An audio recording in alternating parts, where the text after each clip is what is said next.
Hello everybody, welcome to Nintendo Pow Block here on Boss Rush Games. I'm your host, the enlightened, excited ADV, and joining me is Bossman himself. We're going old school, everybody. We're doing the straight old retro style. Bossman himself, Mr. Corey Derrick. Wow, that was an intro.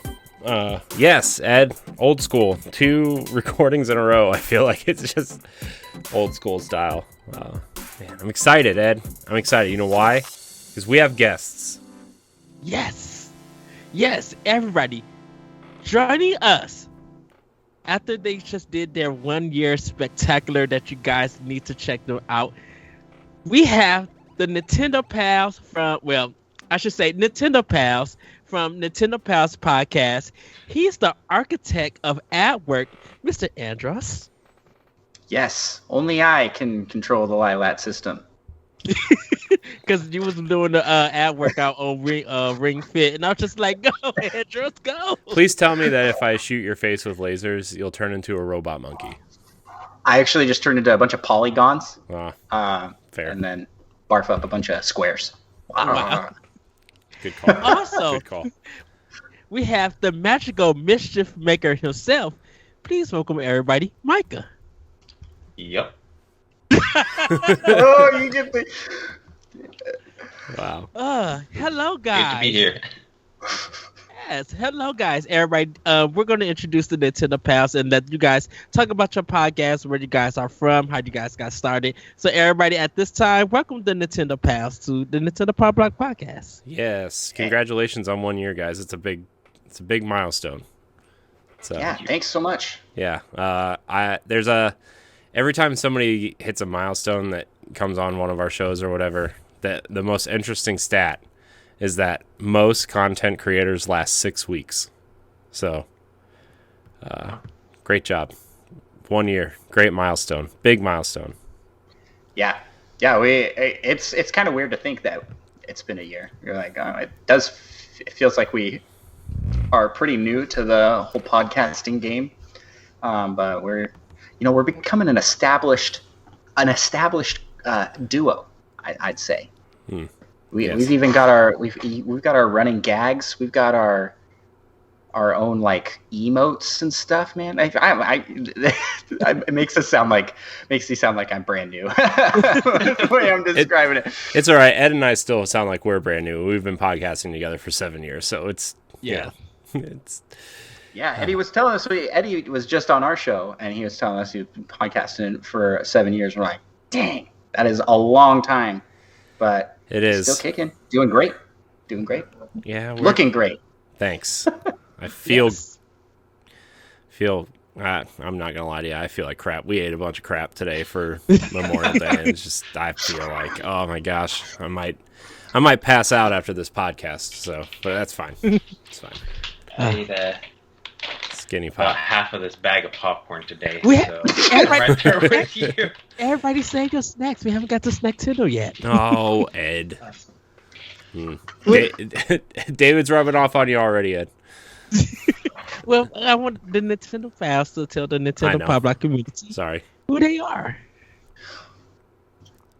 So Micah and I are the Nintendo Pals. We've been podcasting, like we've said, for a year. Our podcast kind of evolved from just us. We have been longtime friends, well over a decade at this point, and we used to have these conversations over game sessions online, and we would always be talking about Nintendo stuff coming up, games we're excited for, news, things we're playing, And then we're like, hey, this is a podcast, essentially. So we just kind of put microphones in front of us and made a show. And our show's like very low key. It's kind of a hangout more than anything. But we are huge Nintendo fans. Both of us are Nintendo only owners. Mike, am I missing anything on our elevator pitch? About it. That's rare for someone to be a Nintendo only owner.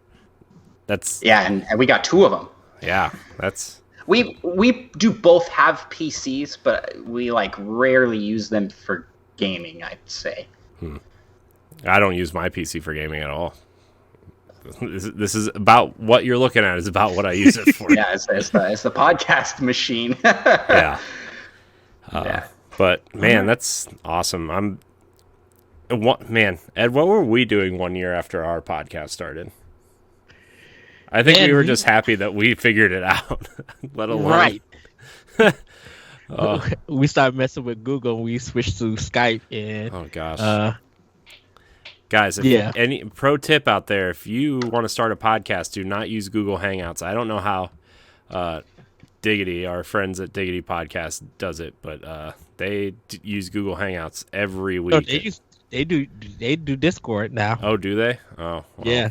See, even they couldn't figure it out. So, but yeah, man, Hangouts is pretty bad. Yeah, it's pretty rough. Yeah, Ed sounded like a robot for about 6 months, Ed, until we figured out how to do something else. Until we figured out you could record a Skype call. So, yes. But that's amazing. Congratulations, guys, on 1 year. It's Hey, thanks. Yeah, if anybody in the Boss Rush listening group wants to check us out, definitely do. We have a pretty fun community of Nintendo gamers over there, and we're kind. I want to say I don't want to put weird. That's not right or unique because that makes us sound like weird. But we latch onto games that you wouldn't expect. Like we just got done as a community playing through The Longing. And that was like our most actively community played game we've had, and we had a blast with it. Yeah, I mean, you pick games like that. Like some of our most successful stuff, we do this spin-off show called Talk the Walk. It's all about walking sims. Yeah, and that's a walking sim. Yeah, that's the stuff that does the best for us, and it's weird, right? I mean, I guess it's not weird, but it's like you go out of your way to do like all these interesting and cool things on your podcast, and then you do 4 or 5 spin-off shows on a walking sim, and that's the stuff that does the best. You're like, oh, we're doing something wrong here, I think. So yeah, you unexpectedly find communities who want to define podcasts like that, and it just they find it and they just give us all the love, or they give you the love, and it's interesting because our next one we're recording about is Gree. And we cannot wait to have that conversation. I cannot wait. Me, Celeste, Billy, and I think David's going to join us on that one. Still not sure that's a walking sim, Ed, but give it to you, I guess. I think it's a puzzle platformer. It's. I'm just kidding. Continue. Sorry. Try not to derail. It's so hard not to derail. Can't help it. Yes. So, but everybody, that is Nintendo Pals. We're going to get quickly into some housekeeping. This is episode 248 of Nintendo Pow Block podcast. Each and every week we come together to talk about games and everything we love about them with our friends. You can join us live on Mondays at 8:30 p.m. Eastern Time on twitch.tv/BossRushGames live and be a part of the conversation. But if you can't join us live, no big deal. You can head over to youtube.com/BossRushGames and BossRushGames.com to watch the show or listen on your podcast service of choice. Remember to subscribe, follow, rate, and review wherever you consume us. It helps us with discoverability, and check out our family of shows whenever you listen to your podcast. Come join the Boss Rush Network Discord, everyone. We have a ton of communities there that talk about games, entertainment, snacks, and more. So yes, everybody, is back to the original show, and of course, I know you guys had your feelings last week. Oh my gosh, dude! When we did the show without Snacktendo last week, everybody was so mad in the chat. Everybody was like, "Where's Snacktendo?" I'm like, "Oh my gosh, we made a huge mistake." But everybody, like I said, it is back. It is one of your favorite sections of the show, Snacktendo. Yes, everybody, Snacktendo is back. So we're going to be definitely talking about some good snacks. I have a lot of reviews for the snacks, so you guys want to stick around and check it out. But Corey, I'm going to start with you. What have you been snacking on since you look like you're ready to pass out? Oh my gosh. So today we had our Memorial Day kind of cookout thing, and it really, I mean, it's never like a big party or anything. It's just my wife and her sister's family just kind of make a bunch of, death meats and like just eat everything we can possibly get our hands on. and I had these smoked and spicy sausages with some spicy brown mustard. They were really good, but I ate 4 of them, and now I feel like I might die. But it's fine. It's okay. Our toilet may or may not have clogged earlier, and it may or may not have been me. Sorry, I know that's too much information for people in the chat.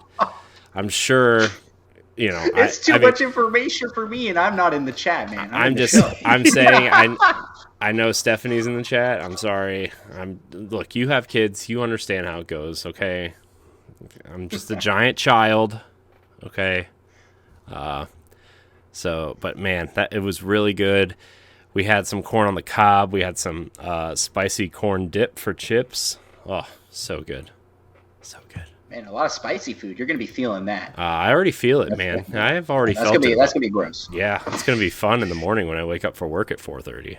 So, yeah. All right, Micah, what have you been snacking on? Well, like I should for about half this thing of popcorn. Skinny Pop is bomb big. Man, that's a huge bag. I don't know if I could eat half that bag. Ugh. But Probably could if I tried. Yes. Probably could if I just sat down and didn't pay attention, to be honest with you.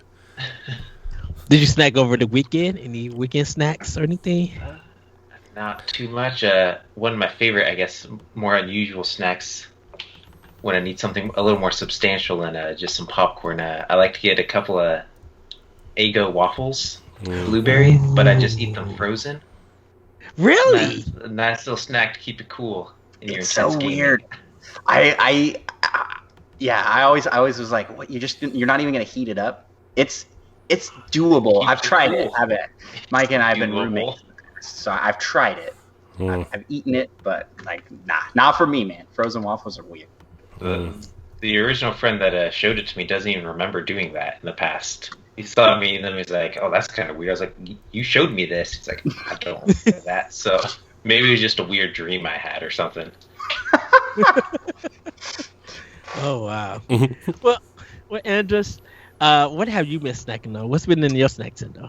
So we've started a new tradition here where we're gonna be like every Sunday. My wife will bake with my son. Just do some baked good. And last week she did carrot muffins, like a carrot cake muffin with a cream cheese frosting, all homemade. Those were the bomb. Those were super good. And she made a lot of frosting. So we this week made sugar cookies. So we're going to be frosting those up. I've had some of the cookies, haven't had it with the frosting yet, but the cookies are really good. So our snacks have been very fat-inducing goods. We've been eating a lot of treats. Ah, that's good. I mean, that's part of snack too, though. All the good snacks that you have. I don't know what you're about to say, Corey. Nothing. Just I'm sucker for cookies is all. Nothing else to say here. Just cookies are. I like cookies. Okay. Who doesn't? Yes. Cookies are Stop wonderful. judging me, Ed. I can feel you judging me with your eyes. I'm not judging you as much as I get judged from you guys. What I eat. It's fair. You do eat a lot of. I'm gonna be honest. Eddie hits the exotic snacks. I know you guys didn't do Snacktendo last week, but he came onto our show and did. He shared, not last week, the week before, he shared the snacks on Nintendo Pals and had some like interesting varieties of stuff, like way more exciting. I'm not going out of my way to like get cool snacks, but Eddie does. Eddie's got the snack connoisseur of sorts. He does. Yes. He does. Yes. Well, everybody, it's time for some snack reviews. For you snack tendies. I tried out the Stouffer's McFuls. This is a bowl of mac and cheese, but this one is a pepperoni pizza. And It's very cheesy. I mean, like, they tell you to mix it up so you can mix it up after you like heat it and everything. You would get full almost off out of about 4 or 5 bites. That's how cheesy it is. But it's really, really good. Um, a good thing for people who love cheese, who could just like devour mac and cheese, or who like pepperoni pizza. This is a good one for everybody. The next one though is what I want to show everybody, but these are Pop Tart Fruit Loops. Um, if you guys could see, it has Toucan Sam on it, and it's a limited edition. So you Better guys save can see. those so you can sell them in 30 years and somebody will collect them. Oh no! Uh, I This is the breakfast snack of this summer. Like, it literally tastes like Fruit Loops. You can pour you a glass of milk and drink it after you eat these or cook them, or wherever way that you take these Pop Tarts. They are so good. Like, they got it spot on. I'm like, oh wow. Didn't realize that it was gonna be that good. But they are fantastic. They are, yes, the breakfast snack of the summer. I also got some Little Debbie's red, white, and blue cake. Yeah, Memorial Day. Yes, cause they were like $2, and I was just like, you know what? I love Little Debbie's, so I'm going to get some. They're really good. They taste like normal. How they got zebra cakes and they got that chocolate chip cake. They taste mostly like that with like sprinkles and the American design or whatever. So it's not bad at all. Really delicious. I know I talked about the pineapple habanero, the pineapple chips. Yeah, the pineapple habanero. Habanero, yeah. Like Pringles. Yes, those. Pretty good. I am looking for though the key lime pie Kit Kat. I've seen pictures of it, but I have not got a chance to taste it yet. So I am going to try that one. It's not real. It's real. There are pictures out on it. But before we get into our next section, want to throw out shout out to Stephanie. She shared with us a unagi shrimp bowl that looks beautiful, and she made a puff pastry with strawberries and homemade whipped cream, a delicious dessert. Our very own Celeste made a peach cobbler that I want to marry her for this peach cobbler. It looks just right. She got the recipe on it. So if you guys join us on our Discord, go to our Snacktendo page. You can find out on how to make it. It is wonderful. It looks good. And our very own David. Now, I know people are going to find this weird, but I cannot wait till he express and tell us about this. It can't be as weird as Logan putting, banana chips in his barbecue sauce or whatever. Yeah, Logan is a creative food maker. I would say that. Creative. Creative is a strong word, Ed.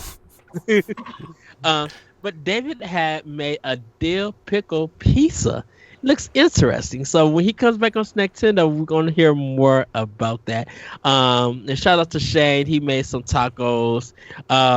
Celeste told us about some kettle popcorners, kettle corn chips. I do have some, but I just picked them up and I did not taste it. Everybody, once again, if you need to find you a chip for the summer, it is the Sun Chips Chili Lime. If you could find them before they take them out of stores, do it. They are so good, you would not regret it at all. I'm kind of making a food for the summer kind of list. And right now, the ballpark nacho cheese is the hot dog of the summer. The Sun Chip Chili Lime is the chip of the summer. And now with the Pop-Tart Fruit Loops, they are like the breakfast kind of breakfast snack for the summer. I gotta find out. I kind of want to say Honey Nut Cheerios is the cereal of the summer, but Honey Nut Cheerios is just good all around and stuff. So, but I am in search of drink for the summer, like a pop or some kind of like cool drink or something. And normally Mountain Dew come out with these crazy flavors and everything. So I'm looking for that. If you guys got any suggestions, let us know. Because with all of this stuff coming up, and definitely with E3 getting our snack list together, we're doing an E3 snack list for your conferences. So what to eat when you're watching these shows. It will be coming soon, so you guys will be checking that out later on. But yeah, everybody, that has been Snacktendo. Any other snacks? Anybody? Do you guys have any recommendations or anything? Trying out any snacks before we get to our next section? Nope, not for me. Oh man, I'm just hyped for this E3 snack list. This makes E3 even more exciting. Dude, Yeah, it's every year, and every year he eats all of it. So it's Eddie, man, how are you so skinny?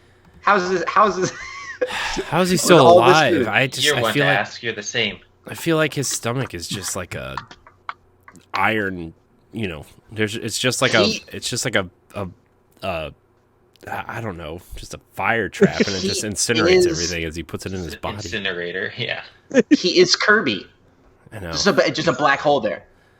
I work out a lot. I do a lot of walking. I do a lot of exercise, a lot of lifting, going up and down ladders and stuff. So I burn off a lot of energy. Oh boy. So and I'll be looking for a gym and get a ring fit and trying to get this body together and stuff. But I am active. I just after eating my snacks. I will say that.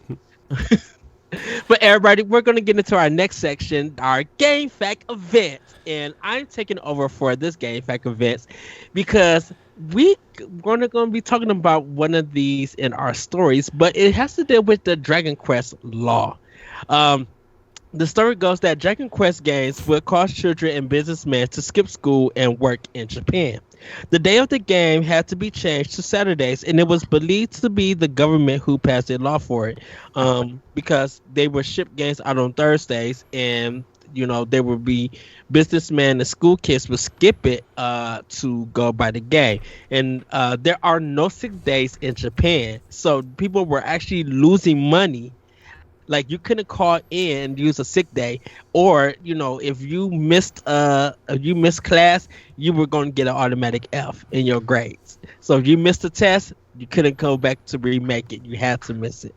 In reality, this was a myth, and come to find out, Square Enix, or Enix at the time, made a rule that still to this day, the game comes out on Saturdays. So any Dragon Quest games that come out are always now on Saturdays. To add more information to this fact, Yu Miyake, who was the executive producer, said they made an agreement with Nintendo to sell the game on Saturday as special exception instead of selling the game on Thursday. So when you see Dragon Quest comes out, definitely with Dragon Quest 12 coming out in Japan, they have to buy it on Saturday. That's crazy. Yeah, I heard that before. I heard that about Final Fantasy as well at some point. Like, I remember when Final Fantasy 13 came out, they almost made it like a national holiday when it came out because so many people had called off work. It was like an unrecognized national holiday. That all the businesses just closed and gave their employees off because it came out. But I know Dragon Quest is bigger than Final Fantasy over there, so that's interesting. Which I later found out that they were trying to wonder how Dragon Quest was doing so well in Japan, and Final Fantasy was having a hard time, and they was just like they said that they didn't focus on USA marketing for Dragon Quest back in the day, and Square did with Final Fantasy. So while they was getting Dragon Quest, we were getting it too, but we was getting Dragon Warrior, and whoever did the marketing, it wasn't from Enix or anything. So it was very interesting to see that. Yeah. So it's time now, everybody, for Femi News. Corey, take it away. All right, I did this one. I'm very excited. I took over for David. All right. So our first story on Family News. Well, let me write down this timestamp here. Okay. Our first story, Nintendo Switch rumors intensify as the Pro starts appearing on retailer listings. We have a story on our website that we, from Stephanie, who is in the chat right now, actually. Hi, Stephanie. Thank you for writing up this story. And it's also from Nintendo Life. So basically, Amazon Mexico has listed the new Nintendo Switch Pro as an item on their store. It was up for quite a while, actually. It was finally pulled down. It's been an interesting week on the Nintendo front, with a Bloomberg report suggesting that the rumored Switch Pro will be revealed before E3 begins. According to the same source, it's expected to be in the hands of consumers by September or October. If this wasn't already enough excitement, adding fuel to the fire is the discovery of a new retailer listing for the rumored device, this time by Amazon Mexico on Friday. The website's page mentioned a, quote, new Nintendo Switch Pro, but it wasn't long before it was taken down. So it's interesting. The last couple times that Amazon Mexico quote unquote leaked something was Spyro Reignited Trilogy for Switch. That was the last major leak that they had. Very, very interesting leak. Ed, I'm not going your way first because I know you think that all of this is fake. So I'm going to go to our esteemed guests first and see how excited they are. Right? You told Dan he couldn't come on the show, so we had to talk about it on Boss Rush podcast last night, me and him. So now I have two other people to discuss this with. What do you guys think about a Nintendo Switch Pro? So, Micah, I guess I'll let you go. You give your thoughts on it, because... Yeah, I mean, it's definitely seeming more and more like it's a real thing that will be coming out relatively soon, but I also don't think it's going to be that big of an upgrade as some people do, and I probably won't be picking it up right away unless it does something revolutionary, I guess. Andross, what about you? I am so hype for whatever it is. Like, it could be just a really lame, we increase the screen size and remove the bezel. That's it. There's no increase to output for 4K or whatever. Maybe it's a better battery life. But even if it's just that, I'll be super hype. And if it's all these things that are rumored, like 4K output on docked mode and these like fancy OLED screens, it's going to be awesome. I'm way excited. Do I think it's coming before E3? I don't know. We got like 2 weeks. What? Well, the rumor is supposedly by the time this episode posts on podcast services, it will already have been announced. Supposedly there's a leaked, quote unquote, I mean, take it with a grain of salt, a leaked presentation for this console coming tomorrow morning at some point. But Dan and I are like messaging back and forth. We're like, are you free tomorrow night just in case this gets announced? And I'm like, yeah, we should probably do some sort of reacts. We're not going to invite Ed because he thinks it's not happening. And then when it happens, even once it's real, Ed's still not invited. Yeah. Plus, I'll be at work. So So I'm in the camp. I am cautiously optimistic. I think I'll be excited. But I'm also like, if it doesn't come before E3, then hey, it's probably going to come at some point. I'm ready for. I think it's about time for an upgrade. Yeah, I think it's time for the Nintendo does this with has done this with all their handhelds, right? Like, right. You look at the 3DS. Game Boy. I mean, you look at the 3DS. They upgraded that. They changed the design on the 3DS 6 times? Because you have the 3DS, 3DS XL, new 3DS, new 3DS XL, the 2DS, and then the 2DS XL, right? Mm-hmm. Like, and they did that 6 times in 8 years? It's probably time. Plus, my Switch is like randomly it'll just start vibrating like really loudly and really just out of like I was in the eShop looking at the deals and my Switch just started vibrating uncontrollably. I'm like, man, please hurry up and announce the Switch Pro so I can trade this thing and get a new one. Yeah, I'm in the same boat. Mine's the original model, so I'm ready for an upgrade as well. So I'm excited. I think it's real, but I don't know.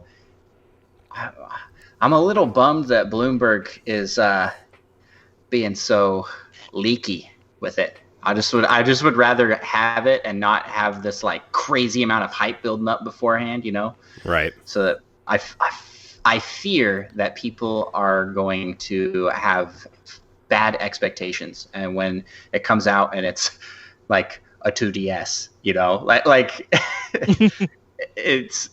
that people aren't going to, come on here and be, oh, this is not the Switch Pro, this is the Switch No. I don't know what dumb complaints you'd make. To me, like, if it's just like, even if it's just like a nicer device, even if it's not like the greatest device on the planet, right? Like I need to upgrade my Switch, and I've been waiting for this, like a proper redesign to do it, if it's just an OLED screen and the bezel's gone, like you said, like I'm ready for an upgrade, and that's a nicer design. I'm just ready for it. So same. I'm building up the hype. I'm way excited for it, but I also won't be disappointed if it's just not even a new model. Like right. if it's like, oh, we're announcing a new color for the Switch. They're going to do blue. jungle green, like the N64, like the translucent. Yeah. That would be awesome. I would actually be super pumped for that. Just if it was an old model with just like translucent plastic. Translucent's definitely the way to go. Yeah. As long as they don't do the it's blue and it's really purple, then I'm fine. Oh. Ed, oh no, are you in the purple camp? Me? It's like somewhere in between. It's not quite all the way purple because I have the purple Game Boy Color, and it's like it's not that purple, but I also have the Game Boy Advance Indigo one, and it's like more purple than that. So like it's somewhere in the middle. And then Nintendo did the unboxing where they compared it to all their purple systems and like, see, it's not purple. And I'm like, it's just a different color of purple. And it's not like It's that purple. So yeah, it definitely seems like there's at least a little purple in there. Yeah, I want it though, like real bad. I don't know, guys. I think it's actually white and gold. Oh God, wow. No, not that again.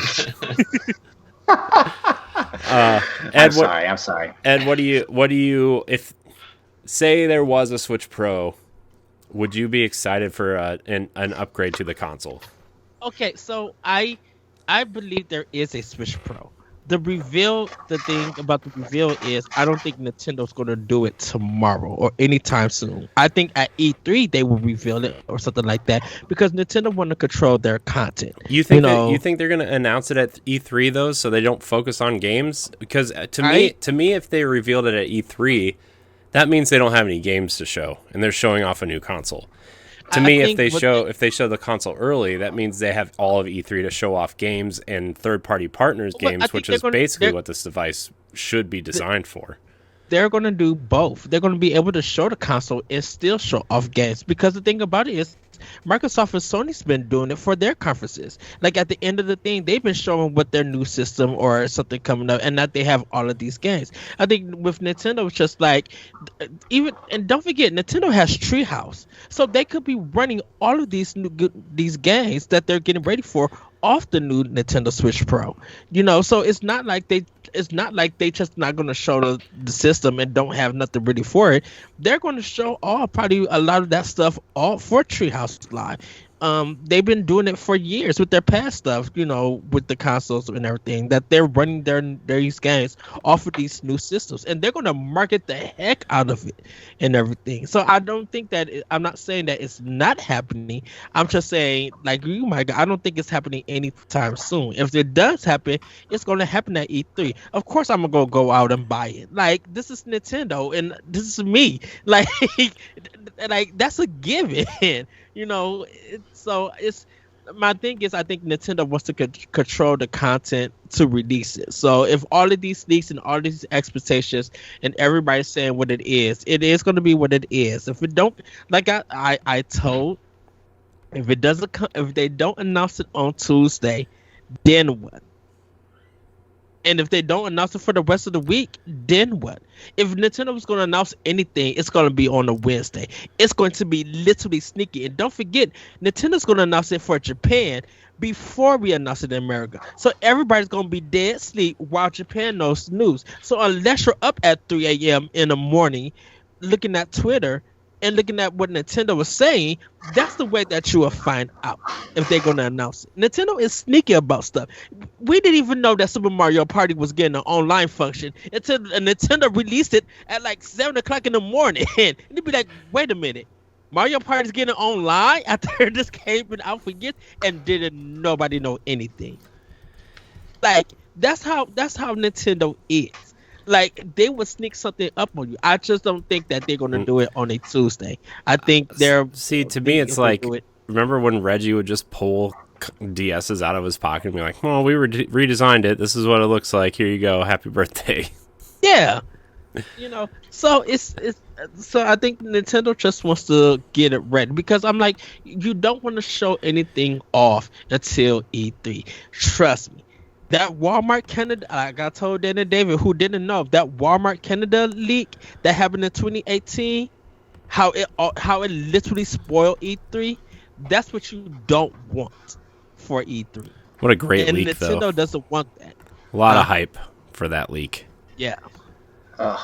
I'm with Eddie. I don't like when that kind of thing happens. I mean, do you guys remember the Smash Bros. Leak with the promotional art material, and it had like chorus kids and a bunch of characters, and everyone was convinced it was real. Everyone. Micah, you were convinced that was real as well. I was still skeptical, but everybody's like, "No, man, that's like, this has to be real," and it wasn't, and it led to like so much like boat rocking and backlash. It's like, this is just not leaking is not a good thing in my opinion. And then the thing about it is, people get mad at the company, and they're the ones not at the leaker. The leaker's exactly. the one to blame. Yeah. Eddie, I like your point on E3, because and it being announced at E3, because like, you look back at Nintendo's history with consoles, and E3 is where they talk about consoles. I mean, Corey talked about pulling the DS out of the pocket when they announced like the Wii. That was like going back to pre-direct, when it was a press conference, and they'd be like, "This is our new system," and they're talking about it.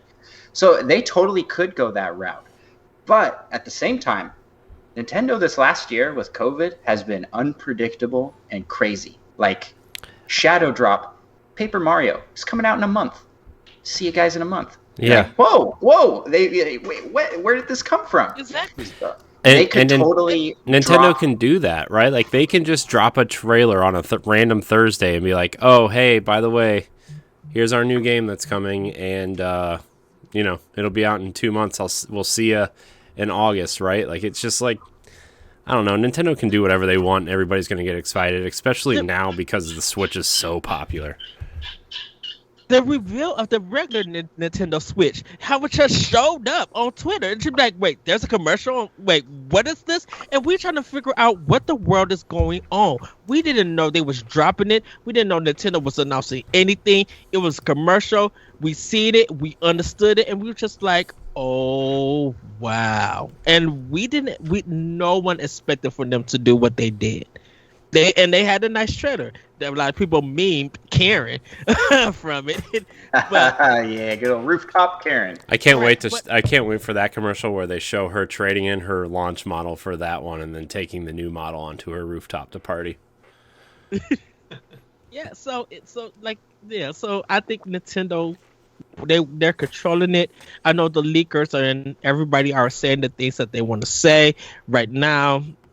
I got a tow truck of salt just waiting to dump on it on this, but I just don't think they're gonna do it now. I do believe there is a Nintendo Switch Pro, upgrade to the Nintendo Switch. I just think that Nintendo, when they're ready to say something about it or release something about it, I feel like they'll do it at E3 or they'll do it later on in the year. Okay, what do you think about the timing? They're saying fall, right? September, October. So it depending on the chip shortages and depending on how Nintendo is still trying to do whatever with the Nintendo Switch production right now, it's literally depending on how many they were able to produce for them to say it, to get that out, because they could talk about a Switch Pro, but then they may have to delay the system because they're still having production problems. We are still having the trouble getting a Series X, a S, and a PlayStation 5. So if those systems haven't got their chips and their processors ready to make bring out stuff, Nintendo is going to have trouble doing it. I mean, to be fair, the Xbox and the PlayStation use a different type of chip than the Switch does, which probably gives the Switch a slight advantage in getting these consoles out, right? Just because the Xbox and the PlayStation use a lot of the same parts as PCs, whereas the Switch uses a very specialized version of a mobile chip, which probably isn't in as high demand. So I mean, that's just my 2 cents. I feel like they'll have an easier time getting that out than they are getting these other consoles out. And I can see that if as long as that chip is available, because I think it's a new custom made chip or anything. If it's more available for them to make systems, then I could see them actually. I wouldn't say fall, I would say winter, because I think Nintendo will want to get this out for the holidays, and they want to make sure that they get their marketing. That you see Mario in the Santa suit having a Switch Pro and being like, hey, we got the Switch Pro, and we also got Mario Odyssey, Breath of the Wild, Animal Crossing. We got all of these hit games that you could pick up with your new Switch Pro if you missed it when the original Switch came out. Yes. And once we start seeing SKU numbers being removed from retail stores, that's when a new Switch Pro is coming. Yeah. Well, I guess we'll see. We'll see how out of date this conversation is tomorrow morning when that thing gets announced. Better publish this pod clip early. All right, so I guess we'll move on to our next news story here, unless anybody has anything else to say about that. Man, we've been talking about the Switch Pro for like 2 years. It feels like it's a rumor that won't die and just keeps getting fuel added to the fire. When did they redesign? When did they do the small change to the base model? 2 years ago, with the bigger battery and everything. Yeah, about 2019, a year and a half ago. Man, speaking of redesigns and someone that desperately needs one, Sonic celebrated its 30th anniversary this year. Burn. Yeah, I know. Sorry, I had to. It's okay. We're not. Micah and I are here. We can join you in hating on Sonic. Hey, I like Sonic, and I don't mind ripping him once in a while. The best thing on old school Sonic. Yeah, old school Sonic's okay. Yeah, he's all right. The best thing to come out of Sonic in the last 15 years, I said yesterday, was that movie. Sonic Mania was fine, but Sonic Generations was good too. No, it wasn't. Don't lie to yourself. No, a lot of people like Generations. This story comes from our very own Eddie V on BossRushGames.com. We love speed, and so does Sega. As their 15-minute presentation, Sonic Central showcased some exciting news to celebrate the 30 years of Sonic. There's a lot to unpack, so let's grab some rings and head into a recap. So we're just going to kind of go bit by bit here. The presentation started out with Sega's Ivo Gershevich, nailed it, and Takahashi, how do you say that, Ed? Izuka? Yeah. Right? Started the show by thanking the fans for their support of the series. They let viewers know that there's more content will be shown and announced throughout the year. So the first thing they showed off was Sonic Colors Ultimate, which is the updated Wii exclusive. It's coming out to everything, including Nintendo Switch, on September 7th, which Sonic Colors, by the way, great game. If you owned a Wii and you played Sonic Colors, you know that game had some really cool ideas and it actually executed on them. So that was really cool. I mean, the bar was fairly low for 3D Sonic, so yeah, a decent game seems superb, I'd say. Yeah, I mean that's very fair. So but it is a good one. It is a good game. Yeah, if you pre-order the Switch version, you get a Baby Sonic keychain, early access exclusive music, gold and silver wearables, exclusive player icons, and more.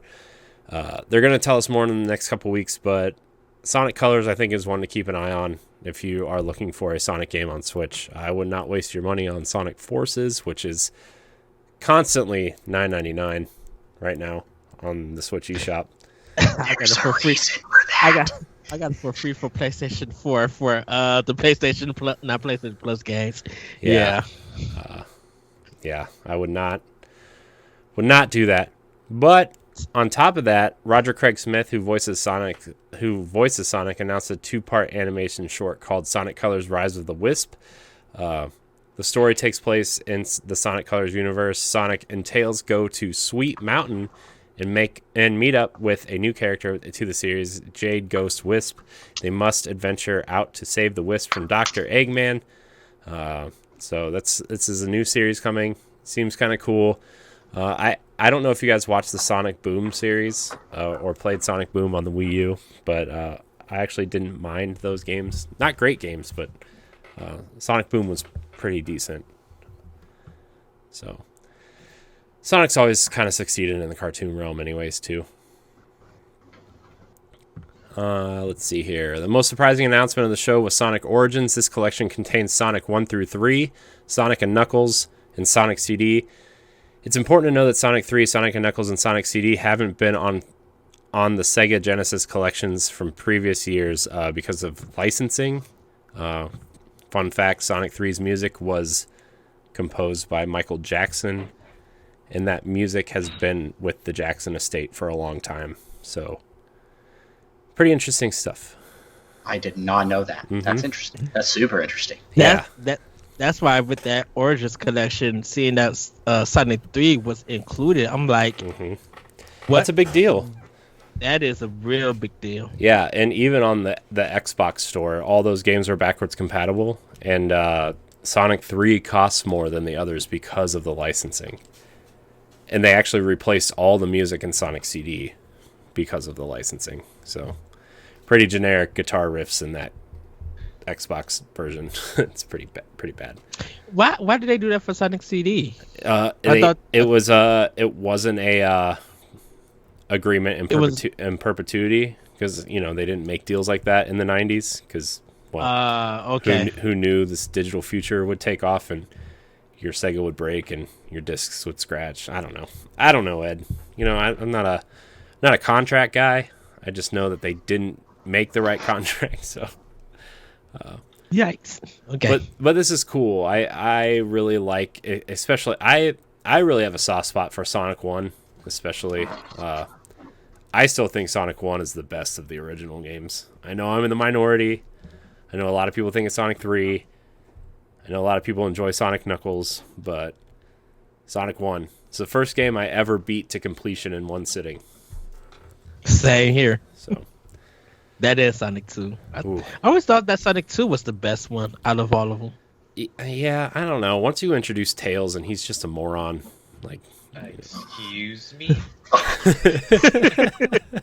Tails is the best part of Sonic. I mean, if you have somebody who can control Tails for you, but I didn't have any friends until I was about 25, so, it's... Well, even if you had a friend, Tails couldn't keep up with Sonic, and it was all single screen. I know. That was bad design. Yeah. That was rough. But I mean, it was Probably pretty. limitations of hardware. That Yeah, it was pretty True. early co-op multiplayer. So Yeah. kind of pioneers of the idea. I Yeah. just remember that one boss where there's no ground, and every time Tails is carrying you, and every time you jump off and like bounce off the boss, you have to like Yeah. have Oh, yeah, Tails on catch Tails. you again. Mm-hmm. That led to some strange friendships. Yeah. Ooh, boy. Probably broke some friendships, too. You think Dark Souls is hard. Man. Also, Team Sonic Racing and Sonic Mania are coming to Amazon Luna, while the same games, along with Sonic Forces, are coming to PlayStation Now. They will release on PlayStation Now on June 1st. If you're interested and have those platforms, or you can just, buy them on sale on Switch right now, because there's a big Sega sale. Sonic Mobile also got some new content for Sonic Dash, Sonic Forces, and Sonic Racing. So you'll have that to look forward to. Also, Sonic Prime coming to Netflix in 2022. Had the They didn't have anything to show. No. It's just the guy who would come on and be like, "Hey, this show's gonna be really good." yeah, you're right. yeah, man. I don't know. The last section of the presentation focused on the merchandise coming to stores. Jack Specifics will release a Dr. Eggman from Sonic 2. King Ice will be releasing Sonic jewelry for those hip-hop fans of the series. Man, Ed, I can really tell that you wrote this. Dark Horse will release Can I tell you that's what they said in the presentation? I know, but Those are some pretty bling-in yeah. necklaces. But yeah. Yeah. Dark Horse will release a Sonic Encyclopedia. I see what they did there, man. About all things Sonic, and you'll be able to purchase some exclusive Sonic coins from AmpMex. Visit the official Sonic 30th anniversary site for more information. So you can get your cool toys from those locations. Last but not least, Takashi Iizuka ended the show with an announcement of a brand new Sonic game coming out next year from Sonic Team. At the time of this writing, the short teaser has the blue bird running through a forest, and after he makes a turn in a top-down view, he exited out of frame, forming the phrase in Japanese. Some stuff came out after we wrote this article, Ed, some data mining from this. Mm-hmm. The title of this game seems to be called Sonic Rangers, which is kind of like a pseudo-sequel to Sonic Heroes. Hopefully it's not that, but that's what people seem to be pointing at. Yeah, and I didn't know if anyone translated when he made that design after he gets off the screen. I don't know if anyone translated. I was waiting to see someone did, but there was nothing. Was that Japanese? I just thought it was random. No, it was Japanese. I just don't know what it says though. Why not, Ed? You're not brushed up on your Japanese in 2021? No, not today. No, not today. Not yet. Man, thought you were useful. That didn't. So they showed a 2-second clip of Sonic running, so we know he'll run in this new game, and they didn't even show a title.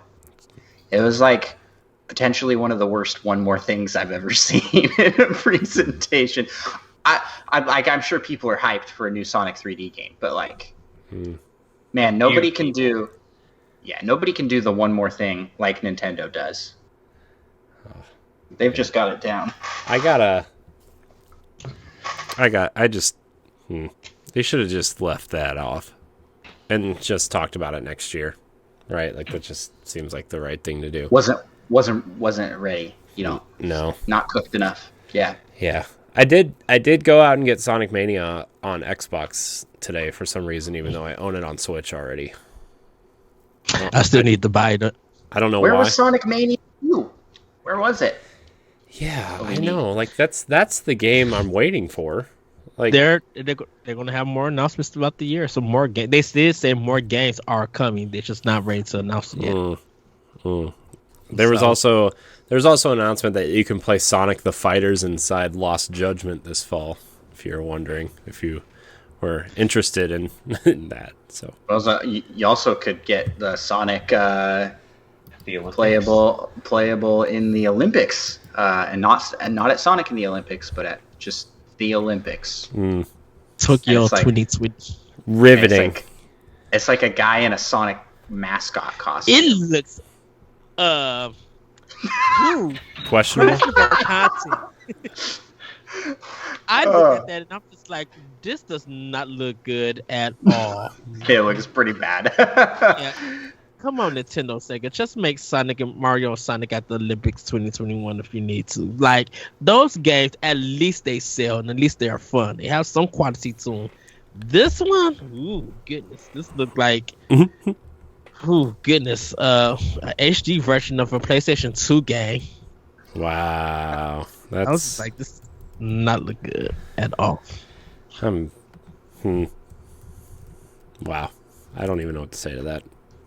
Anybody excited for more Sonic? Because I'm not. I watched the presentation. There was nothing in here that really got me excited. Yeah. I am not a Sonic fan. I haven't played any Sonic games other than like the first one for a little bit. Yeah. I was just gonna say okay. the last Sonic game I played was, I think, besides Sonic Mania, I think the last Sonic game I played was Sonic Adventure 2 when it came to GameCube. Oh wow.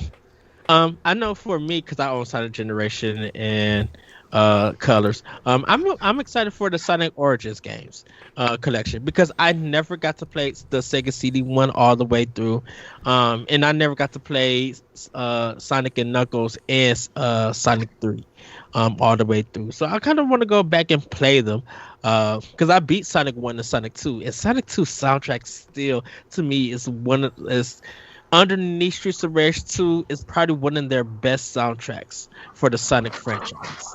Yeah, you know, I think Sonic Heroes got a nice one and Sonic Adventures got a nice one. But like pure, like straight listen to a banging track, Sonic 2 definitely has the good soundtrack out of the Sonic series. All right, we're gonna move on to something I think is a little bit more interesting to most of us. Dragon Quest 35th anniversary stream happened last week. Also, a lot of cool stuff announced, especially one of the remakes they're making, which we'll get to. But Dragon Quest 12 was kind of the, I guess, big announcement, even though they just showed the title for the game. They said it's going to probably be a little bit darker in tone and themes, which seems like where Square Enix is going with most of their games. If you've been paying attention to Final Fantasy 16 and the expansions to 14, just seems like they're going a little bit darker.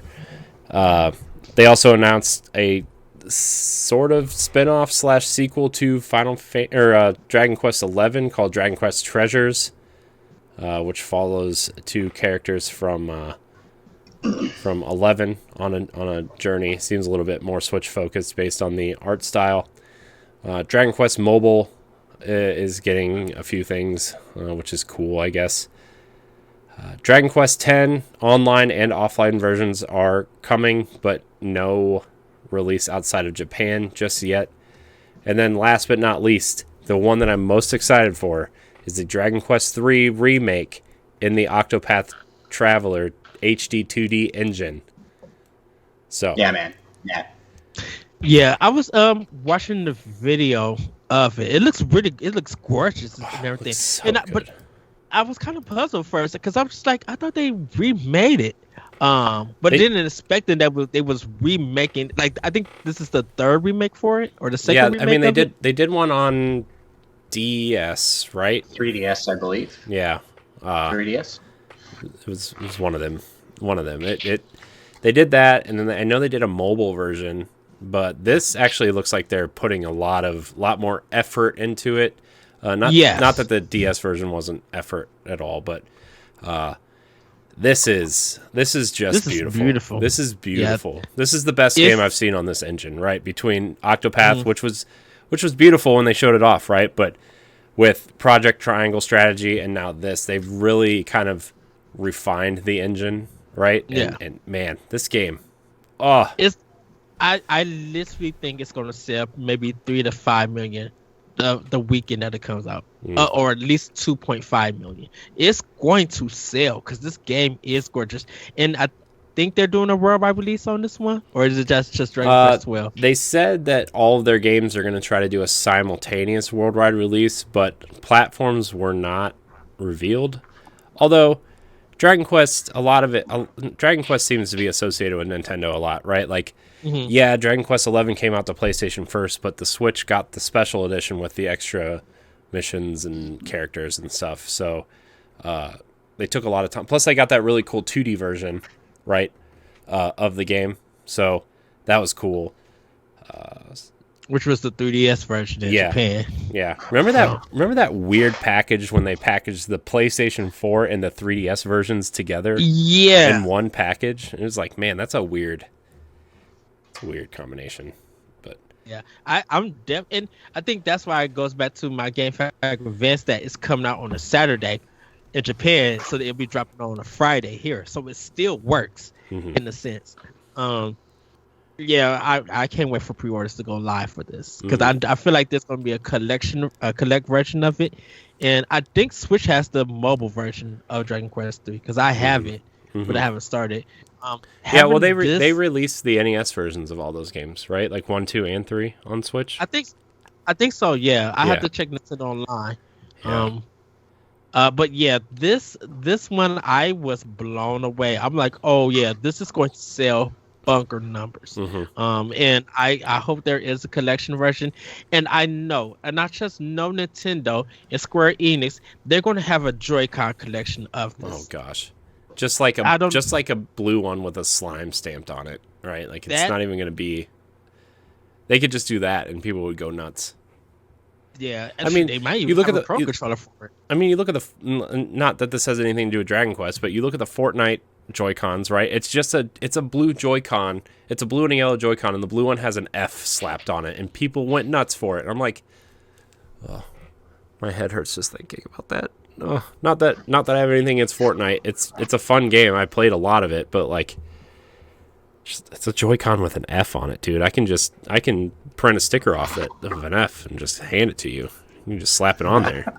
I think that's why I give Capcom so much props when they do their custom make stuff, because their custom design controllers and systems always look so good. Dude, that Monster Hunter controller, I don't even like Monster Hunter. I'm like, man, that controller is slick. I would love to have that. Yeah, I'm in the same boat. That's like my favorite recent Nintendo controller, and I haven't really even played Monster Hunter. Yeah. Oh, it's so cool. I have the Xenoblade one. That was like the only love it. collector's edition one I got, and then I was gonna get another one of those, and then it's like $120 on Amazon. I'm like, nah, pass. I want to get that new Zelda Joy-Con. I know, I do too. Skyward Sword. I didn't get a pre-order because they were gone in like 3 seconds. Right. Shit, why do I have a feeling that E3 they're gonna have a Pro Controller of Skyward Sword, and it's going to be like gold with I'd be all for that, man. That'd be awesome. Yeah, I would rather have a Pro Controller than the Joy-Cons, to be honest with you. I agree in that front. And it's like there's not a whole lot of good custom well all the ones that they've done are like really good for the Pro. But it's a lot more to work with. But Pro. They're all for series that I don't like particularly care about. Yeah. Where's the Mario? Where's the Zelda? Where's the Pokemon Pro Controller? I know. We were just talking about that yesterday on Boss Rush. We're like, Nintendo has been kind of efficient in their production of these consoles and the Joy-Cons and stuff, where like the Pro Controller has 4 special edition versions, right? And that's it. Over 5 years, you think about N64 and how many colors and different variations controllers there were. You think about the GameCube, how many colors there were. You think about the Wii remotes, how many versions and colors and character themed ones of those there were. It's like, come on, man, where are my cool Pro controllers? I would probably have 12 Pro controllers at this point if you gave me a Zelda one, a Mario one, a Metroid one, a Star Fox one. Like, where are these things? Give me that Lego one like y'all did for the Wii. That Lego Wii controller. Like, I would take a Pro Controller with that. That would be cool. I gotta ask Corey what your what you'd pick to get a 2D HD remake next. Oh, Because God. Dragon Quest 3 looks awesome. I think this is going to be like Eddie was saying, it's going to sell well because Octopath and it's not out yet. Project Triangle Strategy. Those games got pretty big following, pretty heavy fan base. And there's probably a big crossover between that and Dragon Quest fans. But there's going to be people coming to Dragon Quest for the first time because they liked Octopath, and they're going to come here and try that out. So what classic game would you love to see get that look? Man, I mean, I have an idea of what I want to see, but the cop out is like anything from the 16-bit era or 32-bit era would be awesome in that engine. Like, imagine A Link to the Past in that engine, right? Like, oh man, that'd be awesome, or something. Imagine Final Fantasy 4 or 6 in that engine. Imagine. I could see 6. Yeah, like that'd be so cool. I would totally be all for that. So I would like to see some of those old Final Fantasies remade in that, or even like Final Fantasy 1. Like nobody really has played 1 outside of, it's not a very widely released game, right? I mean, the last real release of that game was, besides PS1 Classic on PS3, was the PS1 version, right? In the Origins collection. So I would just, they have so many great 16 and 32-bit RPGs that, could use an overhaul, or, just in terms of, what do you call it? It's remake.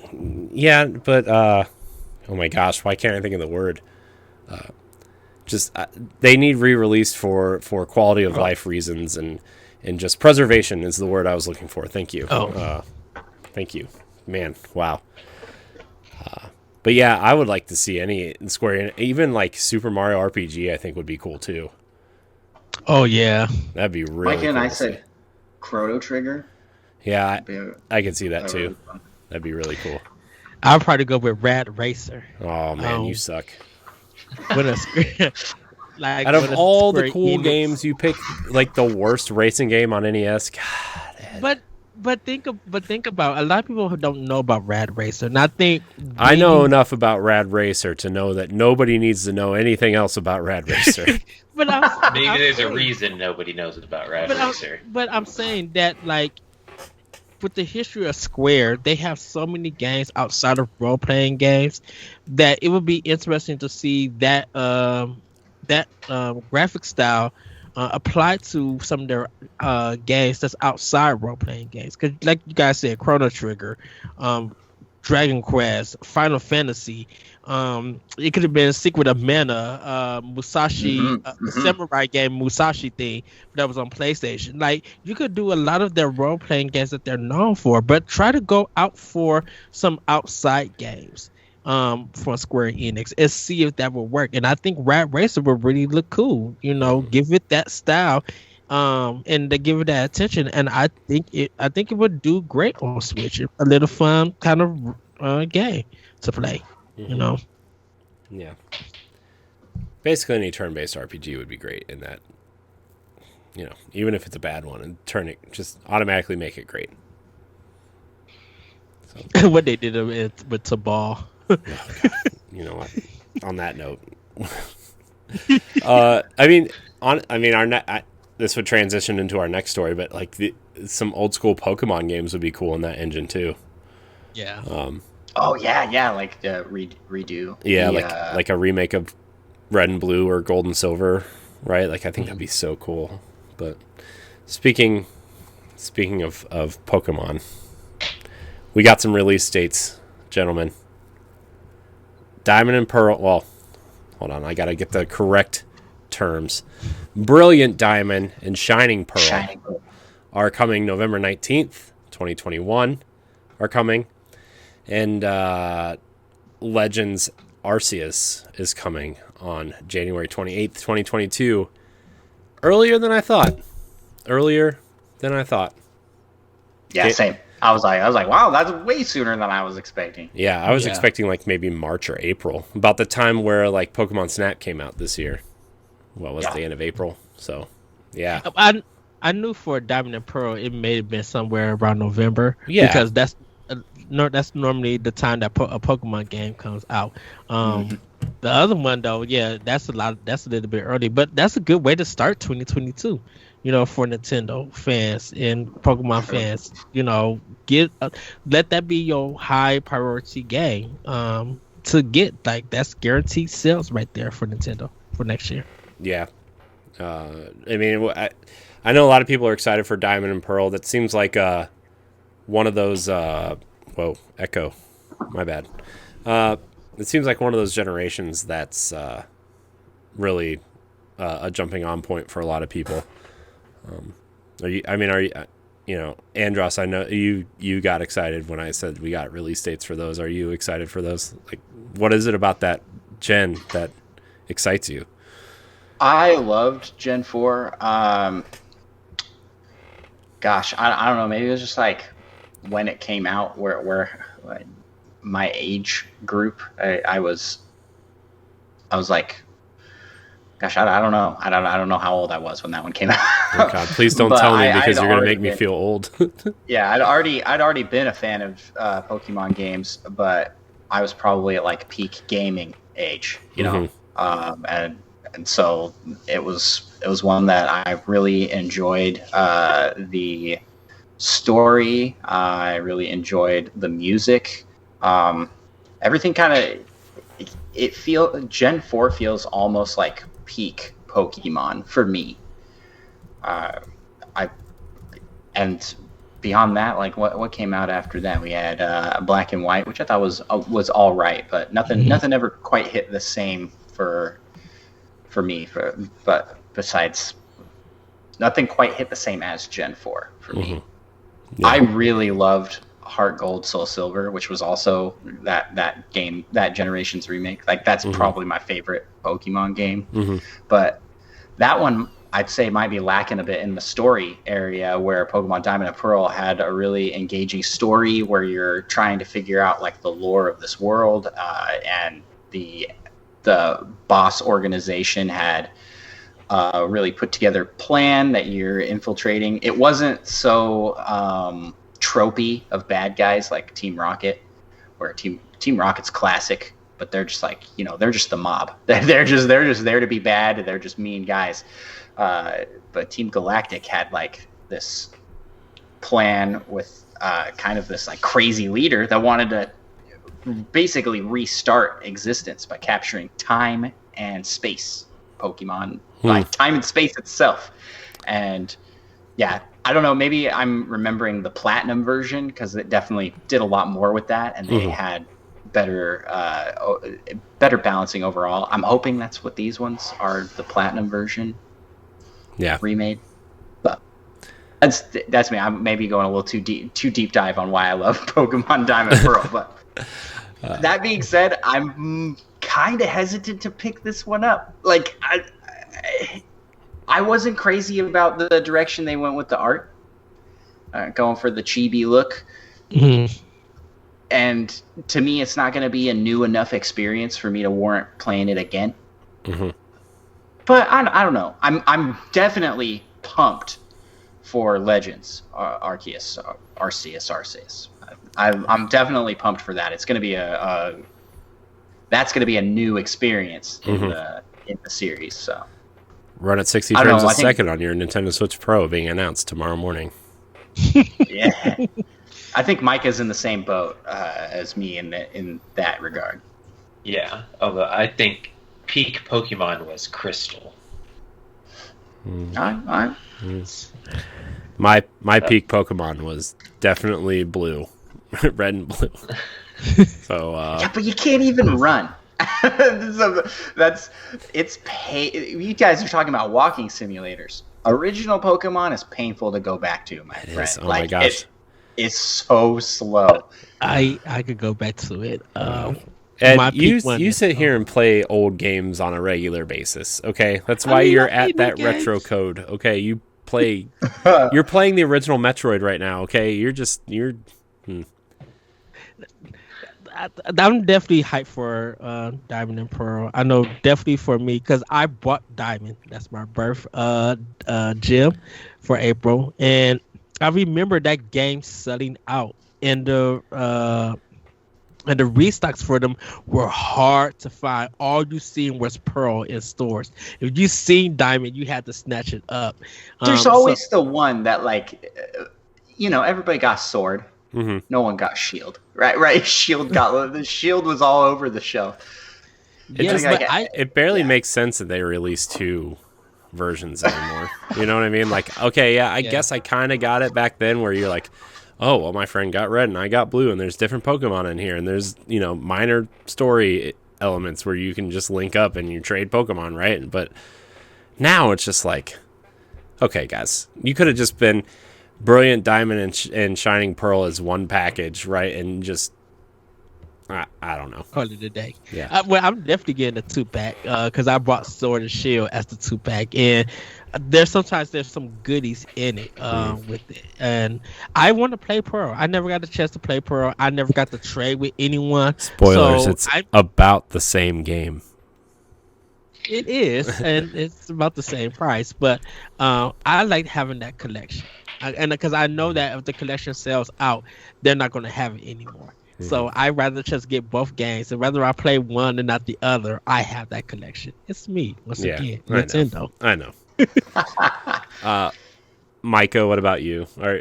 Are you excited for any of this? I mean, I know Arceus is there. I'm cautiously optimistic about Arceus. I do like the direction it's taking it, but I'll have to wait and see how they execute. Yeah. I'm excited, but not so much for the remakes. I played Pokemon Platinum and feel like that was good enough. I don't know if I'm excited for these remakes. I never played the original, so like I don't really have any affinity for this generation, right? But when they Breath of the Wild anything, I'm on board, and it seems like they're Breath of the Wilding this Pokemon, and I'm on board. So plus the cover art has Pikachu and a Cyndaquil on it, so I'm you know what? You a Cyndaquil fan? He's my favorite, guys. He's my favorite starter. Yeah, Cyndaquil's cool. My favorite starter has always been Charmander. It was my first starter. Yeah. I mean, everybody has their first starter that they just, it's their starter, right? It's their first Pokemon. You just latch onto it. But Cyndaquil is a cool starter, and I'm all about it.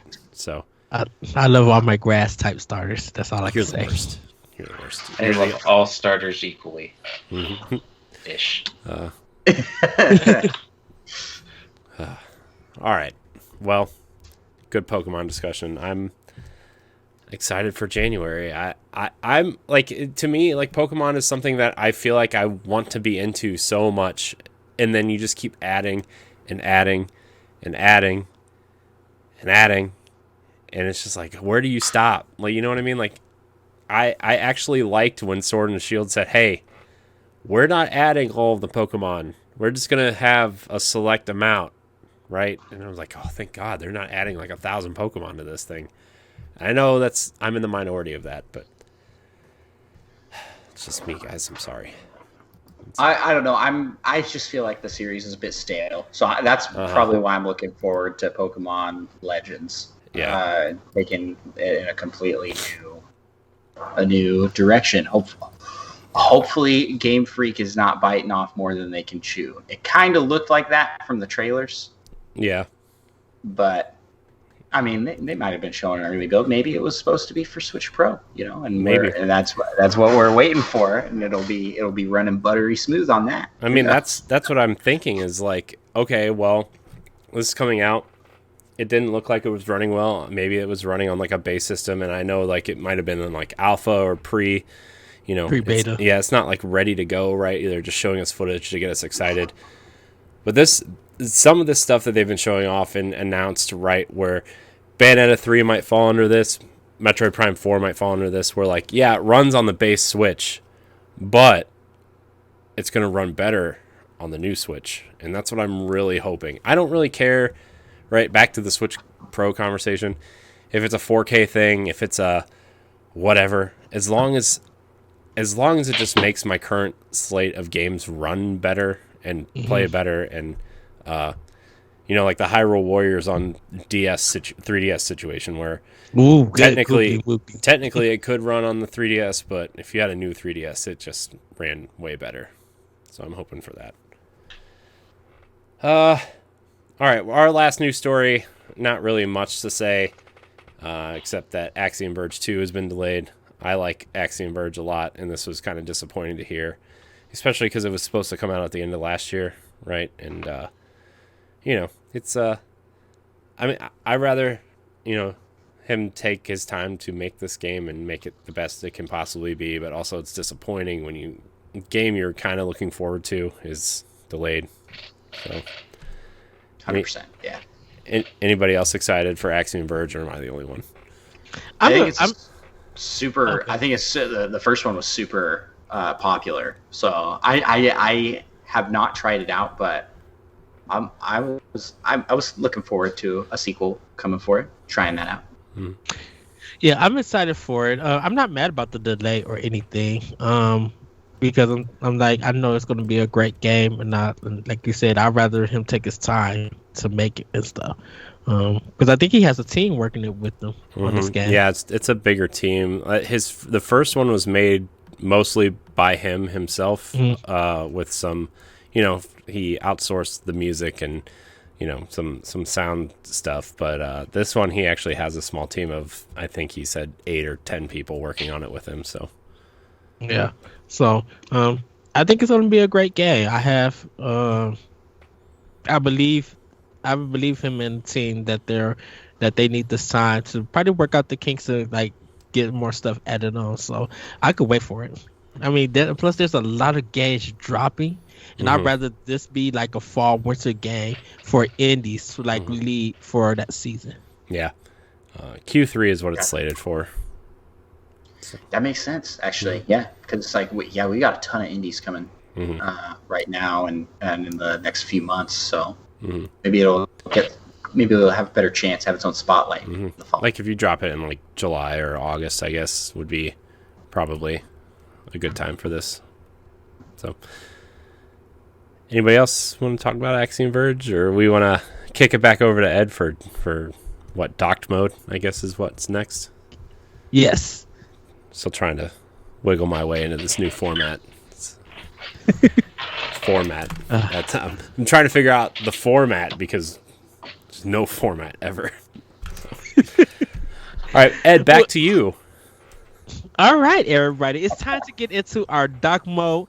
It's Memorial Day that we're recording this episode, and what better way is remembering our times with various Nintendo consoles, handhelds, shows, games, devs, food, and more. So with our pals, we are going to discuss how Nintendo gave us a lot of memorable moments in games and still does today. So we're just going to actually just talk about some of our moments of Nintendo and everything that they have done. I remember as a kid with playing Super Mario Brothers as my first Nintendo game, and seeing my mom play it, but also realizing that she bought Mario Brothers for the Atari 2700, and I played that game also. And I just remember bonding with my mom and having her getting me into Nintendo because of Super Mario Brothers as a kid. So I'm just gonna leave it right there. I got more to talk about, but to you, Nintendo Pass, Micah, what are your memories with Nintendo? Or did you ever get started with gaming with Nintendo? Anything? I actually got started with the Sega Genesis. Fellow Sega kid. And the Game Boy Color. Some of my first Nintendo memories are the Super Mario Bros. Deluxe. We got a couple of those. Had a couple Game Boys, and playing that with my siblings was a blast. Nice. My first console was the GameCube, but I had some friends that had Nintendo 64, so I played a lot of Smash Bros. With them.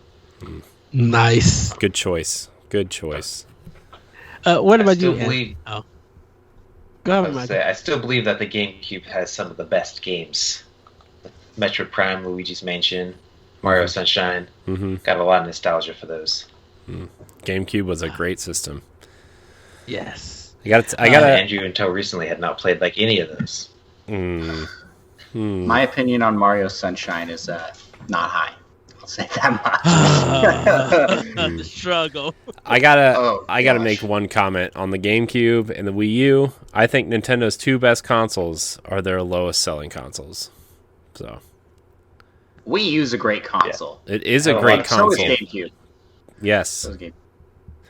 Also, Yeah, we don't talk about the Virtual Boy here though.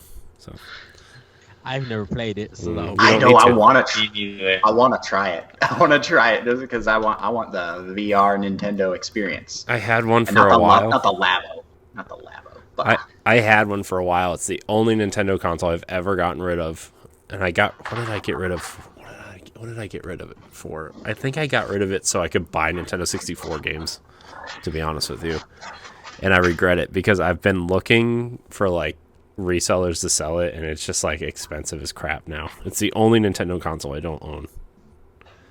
Makes me sad. ugh. So, Andross, what is your memories with Nintendo? Or how did you get started with Nintendo, I should say?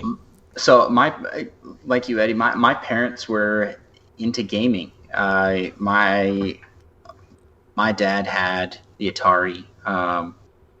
But when they were first married, I'm the oldest in my family, so I was the first kid. When they were first married, they had an NES, and they upgraded to the SNES, and that's the earliest memories I have are playing the SNES with Super Mario World on Yes. Super Nintendo. And man, what a great game! I have so many. All of those games, I just like know like the back of my hand. At least the ones that I could play at that age, because some of those games were just stupid hard. Like we had the Lion King on the SNES. So That one's super difficult.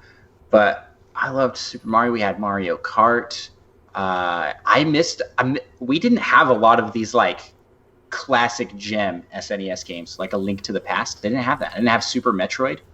But I had the Marios. And we had the Game Boys with Pokemon and the Mario on that. The first Zelda game I played, and this is the one I want to talk about, is Ocarina of Time on the N64. And holy cow, that like broke my mind. Like just an amazing game, an amazing game. We got our N64 when the GameCube came out. Okay. So I was a console generation behind for a while. It's really some would argue the best time to buy a console is because all those games are cheap. You have a whole library of games to choose from. Mm-hmm. We bought our N64 for $12. Nice. Wow. From it was either GameStop or Game Crazy, one of those game businesses at the time. We got it for $12, and all the games were like $5. $10 because GameCube just killed the sales of it, which is crazy now. You go and look for these games now. I have stickers for Pokemon Stadium I bought for $1.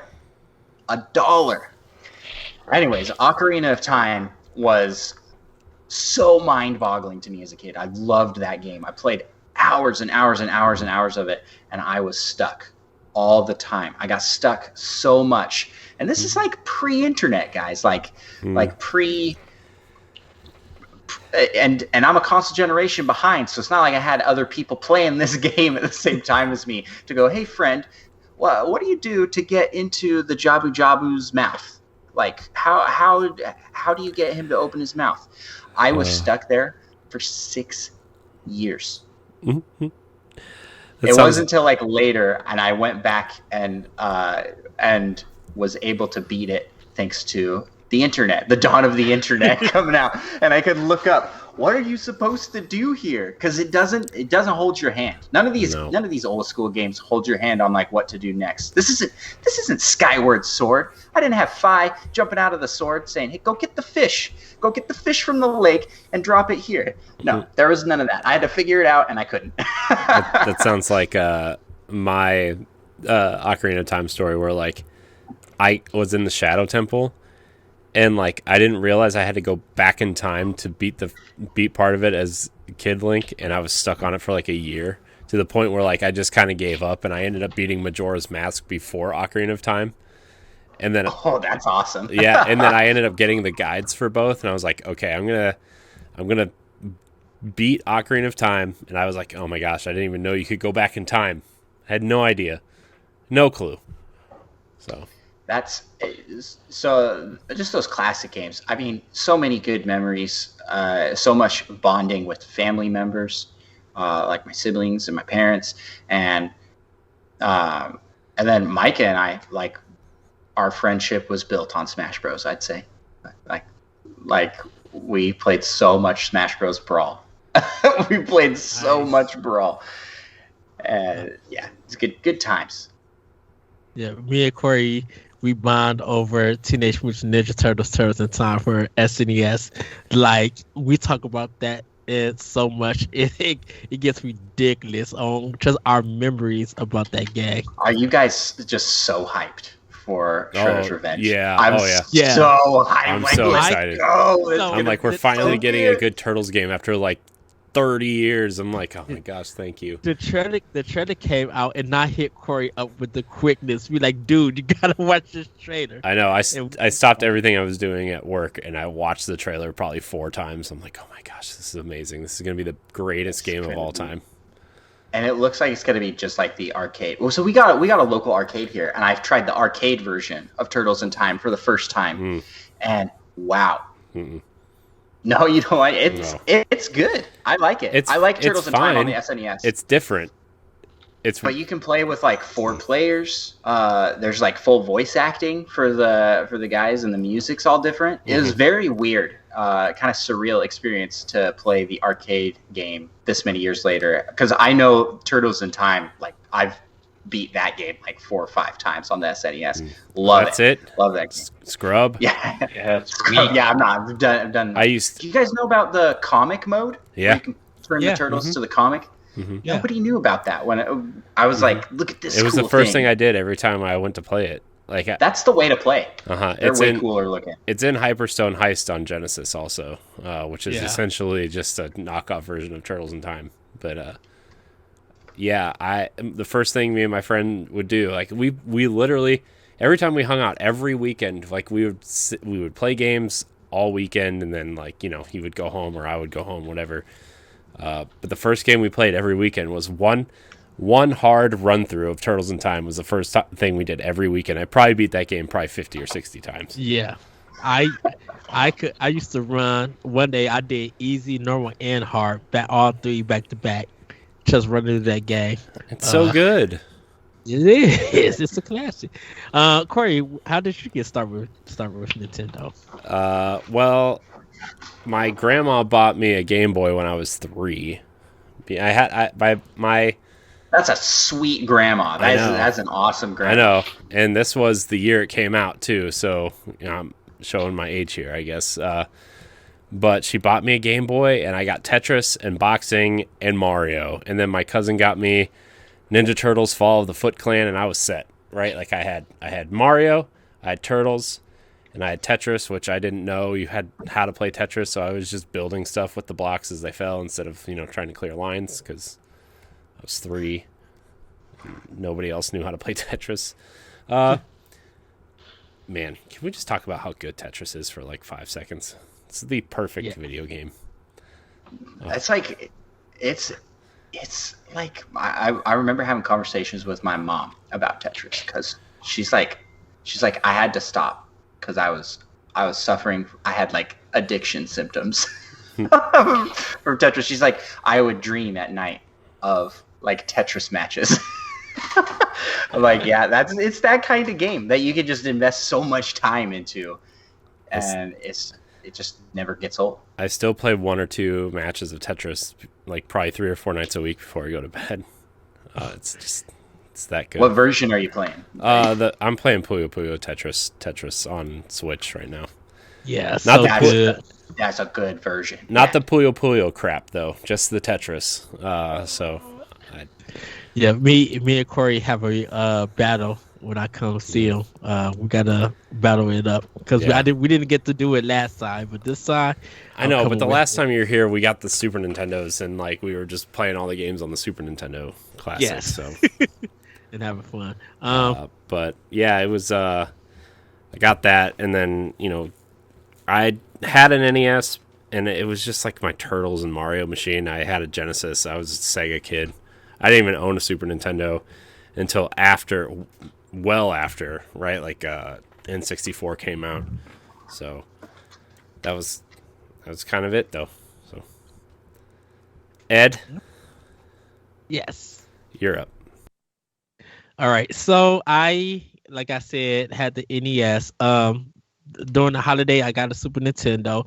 Of course, I played Chrono Trigger, Mario World, Yoshi's Island, Turtles in Time, Tournament Fighters, Uniracers, ActRaiser. Played all the hits from Nintendo, Konami, Capcom, and all of them, and literally loved it. Got the Super Game Boy Color for the Super Nintendo, and used to play my Game Boy games on it because that's how. Dude, that is the coolest attachment Nintendo's ever made. Yes. I'm like, yeah. It was like, man, I can play Pokemon on the big screen. Like this. Okay, I'm getting way too excited here. Go. The Game Boy, just the prospect of I can play this game on the go, and I can bring it here and play it on my TV, your big box TV. Switch. And yeah, that's why we love the Switch so much, is because that is such a cool concept and idea. And the Super Nintendo, the Super Game Boy for the SNES was like the prototype. It was the path to Switchdom. Yes. So did all of that. Didn't do the Game Boy. Not the Virtual Boy, but I did the Game Boy, and I had Tetris. That's my first game. Played the Ninja Turtles game from Konami on the Game Boy. I told Corey that my down button stopped working, so I somehow was able to beat Super Mario Land without having the down button, because you need it for some of the parts. I don't know how you did that. I don't know neither.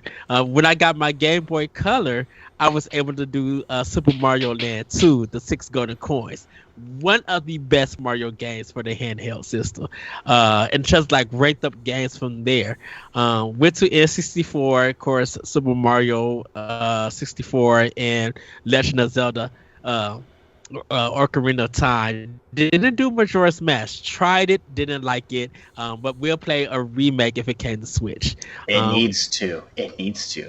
There's like the rumors of like the Wind Waker and Twilight Princess HD. Don't pull my heartstrings here again. I really want an Ocarina of Time Majora's Mask bundle. I think that would sell buco bucks. Ocarina of Time is like the greatest game of all time. You look up greatest game of all time charts, Ocarina of Time's going to be at the top, like always. I feel like a bundle of Ocarina and Majora would make sense. I also feel like Nintendo is going to sell Wind Waker and Twilight Princess separately for $60. And 100%. And I would be paying that price so for both games. Let me ask you this: would you want just like an up-res version of the 3DS versions, or would you want like a remake type thing, the way they did Wind Waker? What do I want? Yeah, or no? I mean, what would you be? I guess what would you? Anything. What would you be okay with? Would you be okay with the 3DS like an up-res version of the 3DS versions?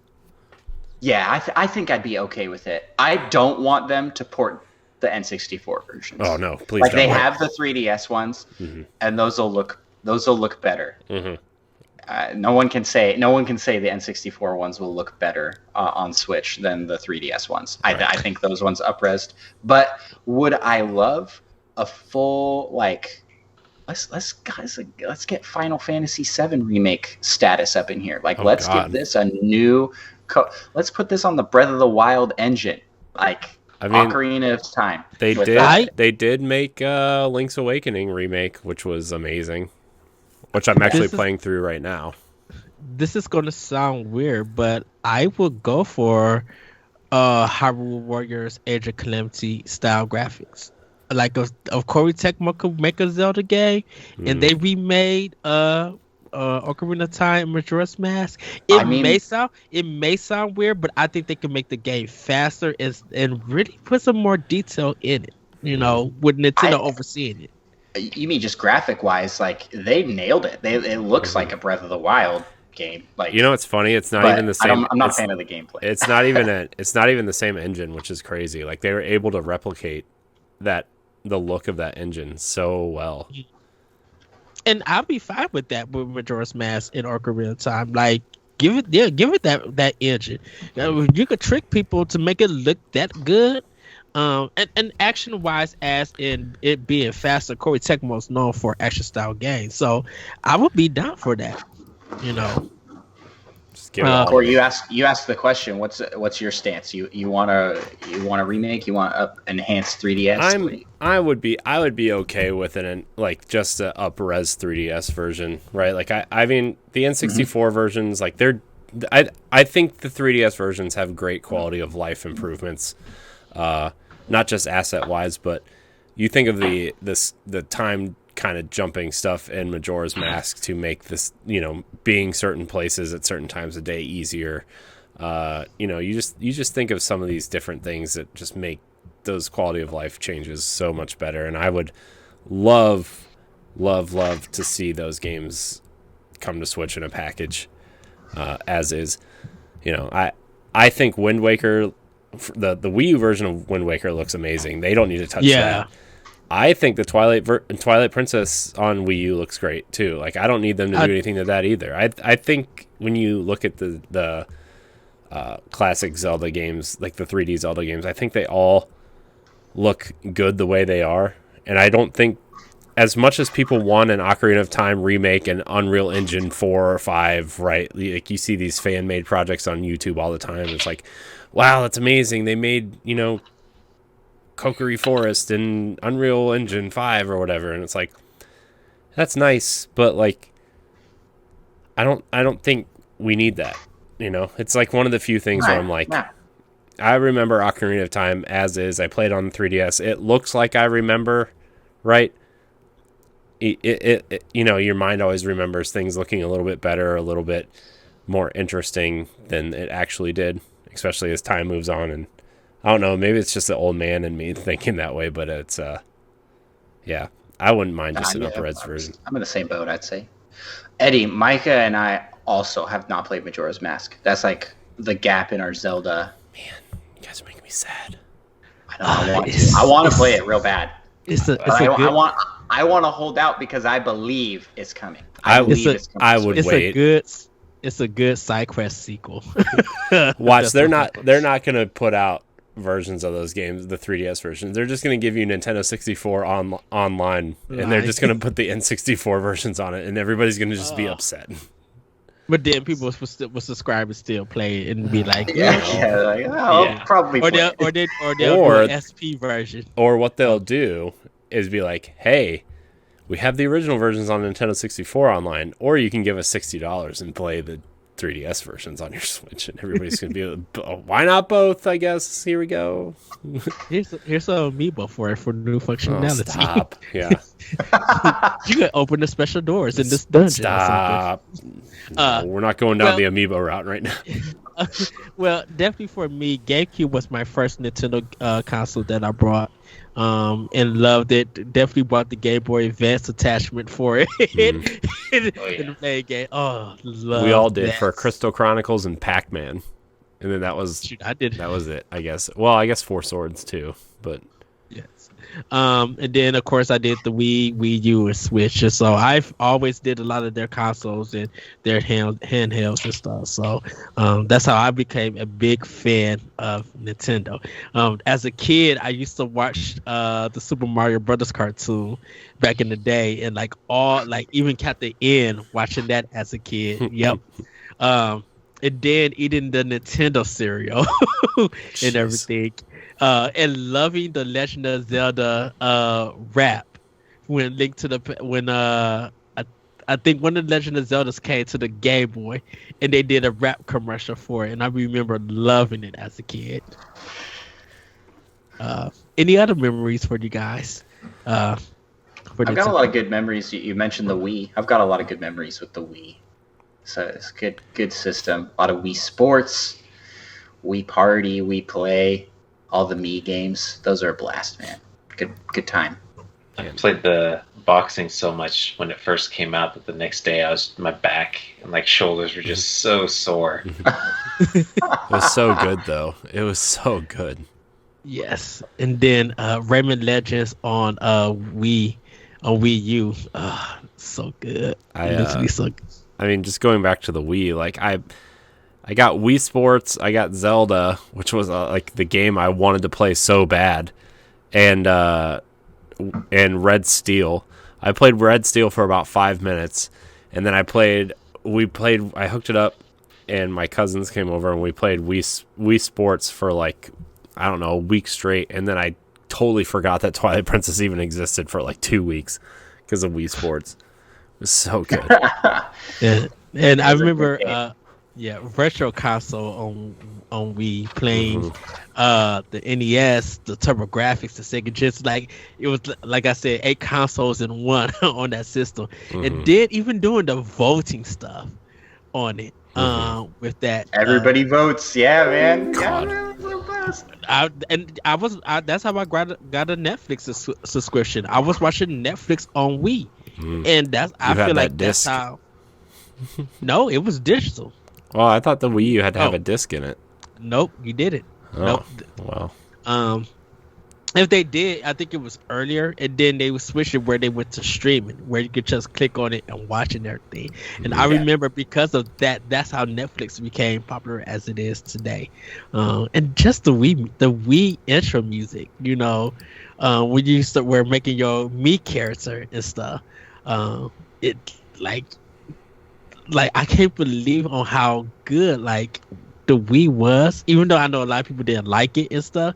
But shoot, it gave me Metroid Other M, and I think that's 2010 Game of the Year. Like that was a time where, and that was a time Andross just gave me that nasty look, and I'm going to explain why.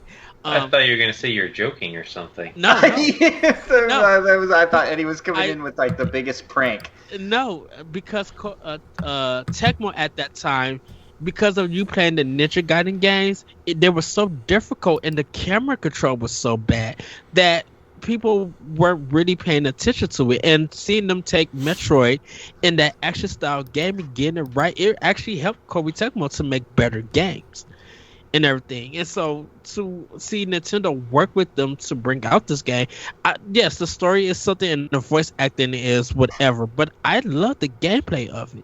And I was just like, this is the freshness that the Metroid series needed. A lot of decisions that was made, people didn't like. I'm like, well, it is what it is. But I enjoyed it because I had played a lot of Koei Tecmo games at that time, and I loved this new direction they was going to. I always tell Corey this. I'm just like, it always feel different when a company works with Nintendo, because their future products become better. Well, it's because I think it's because, Ed, we've talked about this a lot, but when you look at stuff like Doom and Wolfenstein and Skyrim and Borderlands and stuff, where like, yeah, they technically run on Switch, and they run okay, right? Like I played through Wolfenstein 2 on Switch and it was fine, right? Like I played through Youngblood on Switch and it was fine, but like Switch isn't exactly the platform that you want to be running those games on, right? Like they're meant to be played at 4K, 120 frames a second, melt your eyeballs, PC master race gaming, right? Like that's what those games are made for. And when a company takes the time and actually makes Switch kind of like their lead platform, or a Nintendo console in general, like you look at a game like Shovel Knight, right? Which the Yacht Club set out to make a Nintendo game, right? And that game was made for the Wii U and 3DS first, right? And not that it's some sort of technically impressive game or anything, but the game just seems to be better when Nintendo's their lead platform, and you look at Hyrule Warriors, you look at some of the games that Bandai Namco have made for Switch, right? Or you look at some of these porting houses that specialize in making games work with the Switch, and it's just like these games just feel better when they're made for Switch or for Nintendo platforms, instead of, okay, we have this huge game, how do we get it ported down to Switch and make it run okay or whatever, you know what I mean? It just feels better. And a lot of those games you mentioned are definitely more of a graphics and processing showcase, where Nintendo games seem to be very focused on gameplay, and so it's the priorities and what's the like top thing for a game. So I think Nintendo games are usually the ones that are going to be like king of gameplay, because they're not focused on having the fanciest graphics. Not always. I mean, there's fantastic games on every system.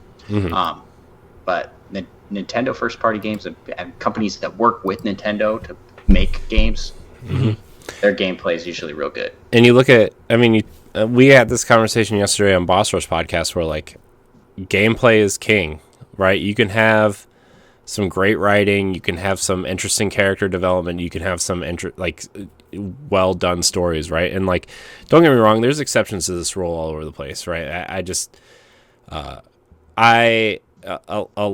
game that a lot of people seem to love is The Last of Us, right? Where, it takes a lot of advancements in motion capture and storytelling at the time, and did some interesting things there.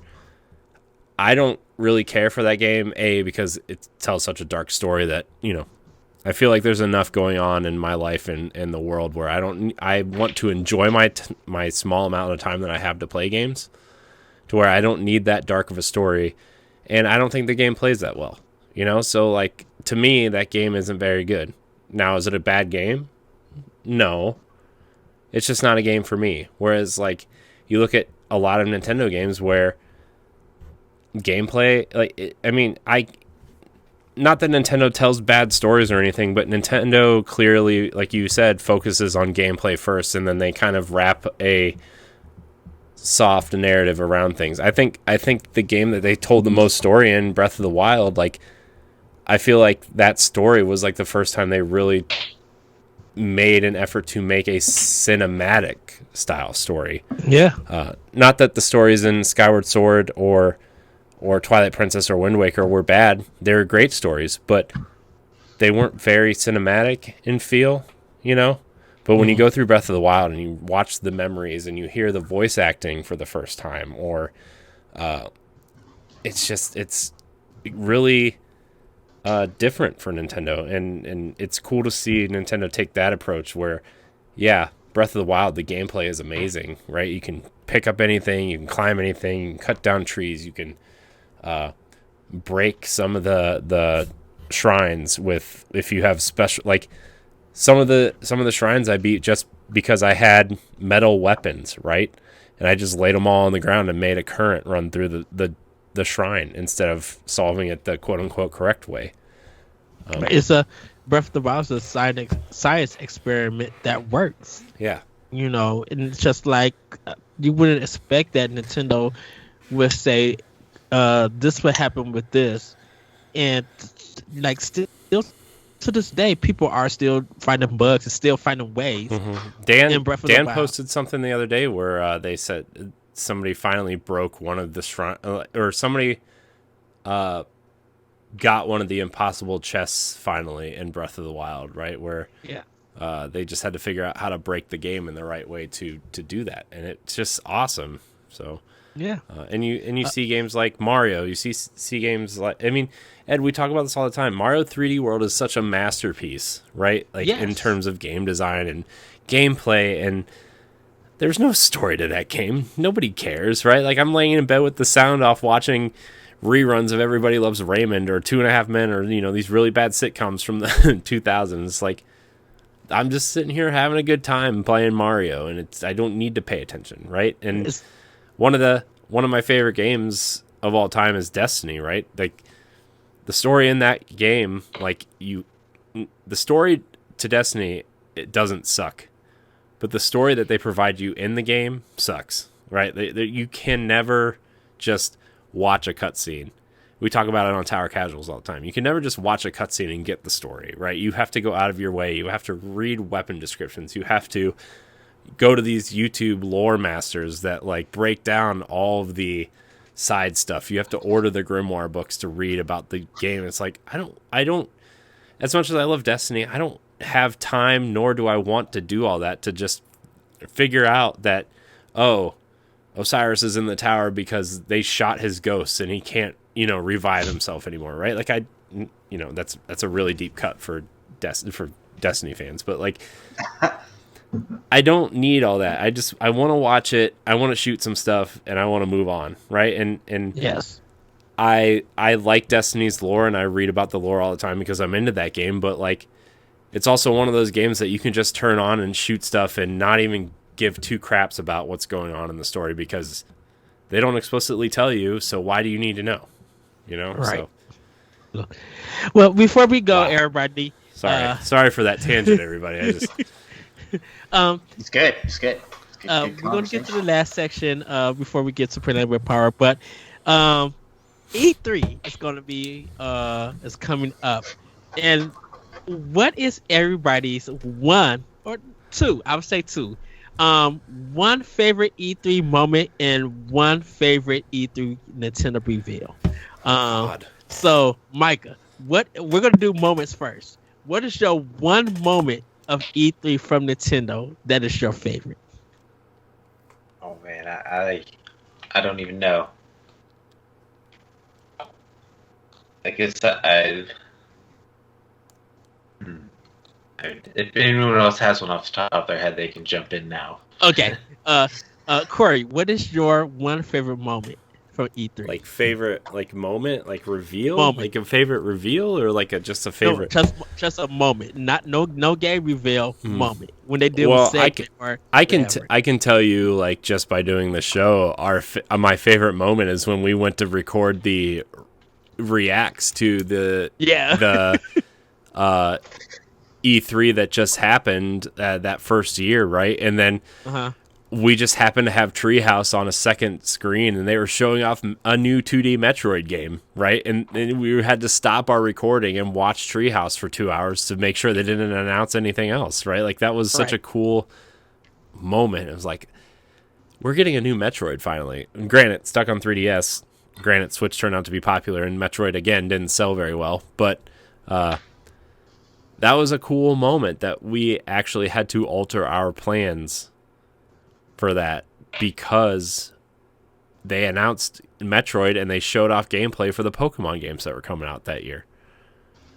Yeah, because I was like, wait a minute, what is this? Because we didn't know what was going on, and then we seen it. We was just like, Metroid, and we was like shocked. Yeah, we did. Like, we were like confused. We didn't know like what it was. We actually had to sit there and like pay attention. And we were like, oh, this is a 3DS game that's coming.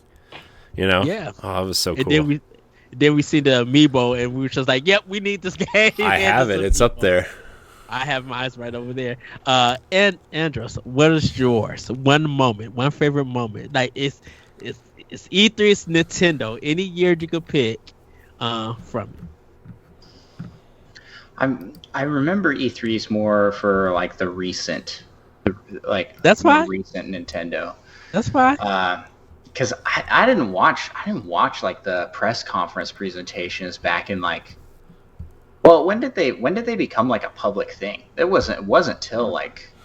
I remember watching it during the GameCube era because, like, not to jump ahead too much, but like them finally revealing what Twilight Princess would eventually be, right? Because we saw those Space World trailers where it was clearly the GameCube version of Ocarina of Time, right? Where Link was fighting Ganon, and it was next-gen Zelda, and everybody was getting crazy, right? And they showed Luigi's Mansion and Mario 128 at the time, which eventually turned into Pikmin.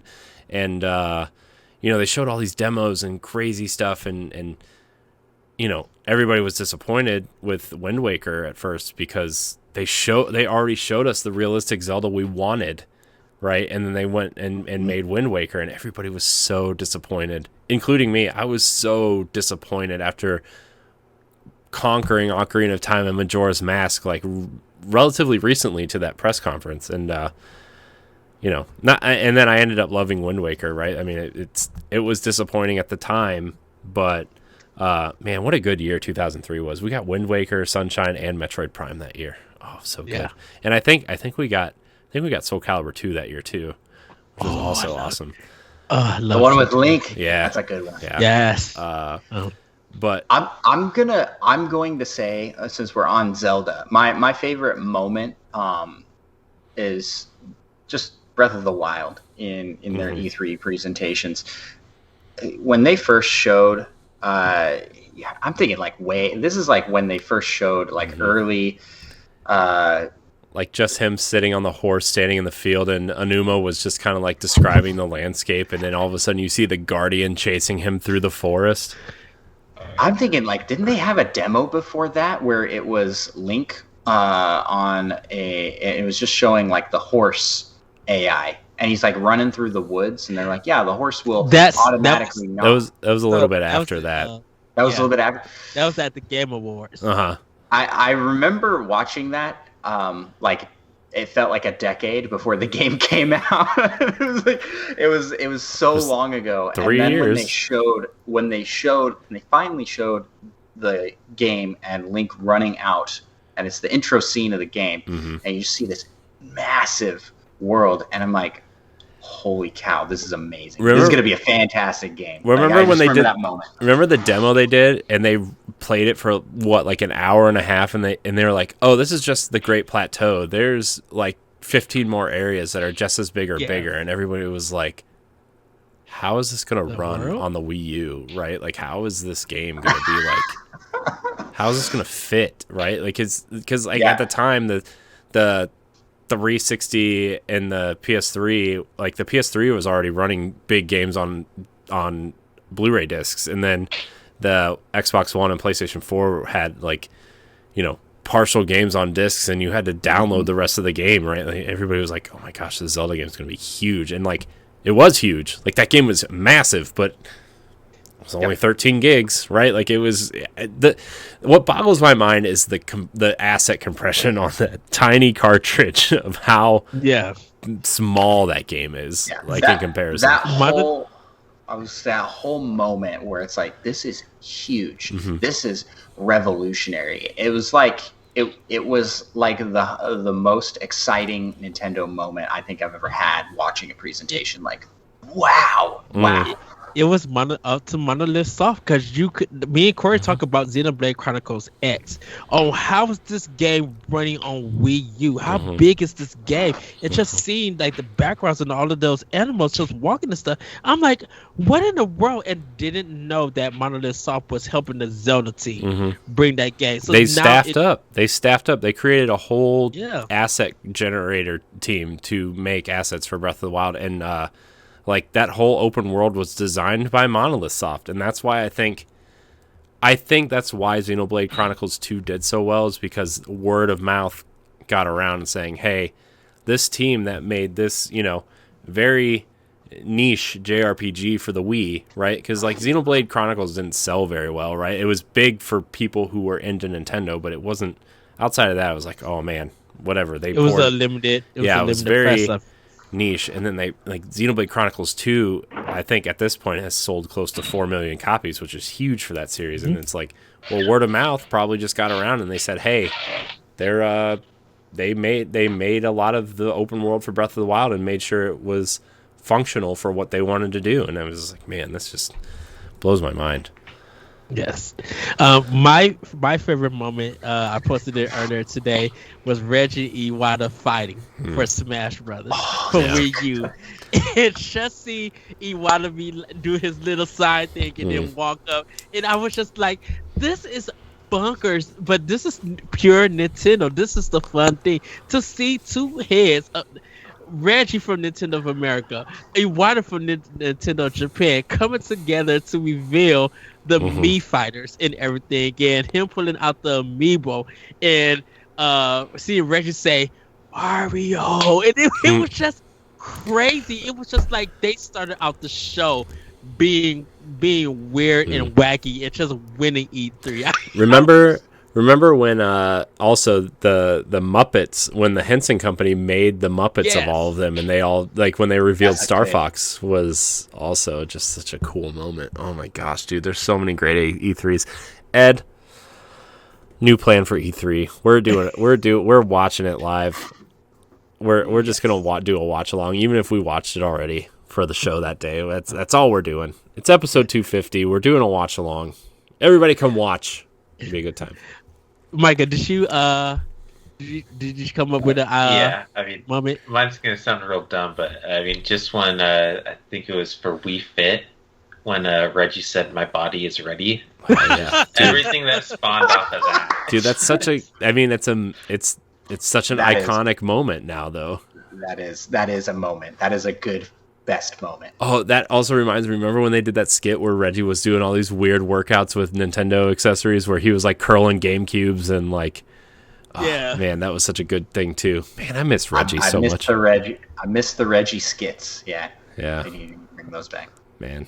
Yeah, that just Reggie was so important to Nintendo, and I think that's why people see why he has this legacy, and people still think of him being important to and connected to Nintendo. I think he's still important to Nintendo. Like, even though he doesn't work there anymore, like, his presence is still just, he's an icon, man. He's just like, to me, Reggie is up there with like Miyamoto and Iwata at this point, where he's just like such an iconic personality for Nintendo, even though like maybe he wasn't developing games like they were, but he's just such a man. I would say the only person that lives up to him right now would be Phil Spencer at Xbox. Yeah.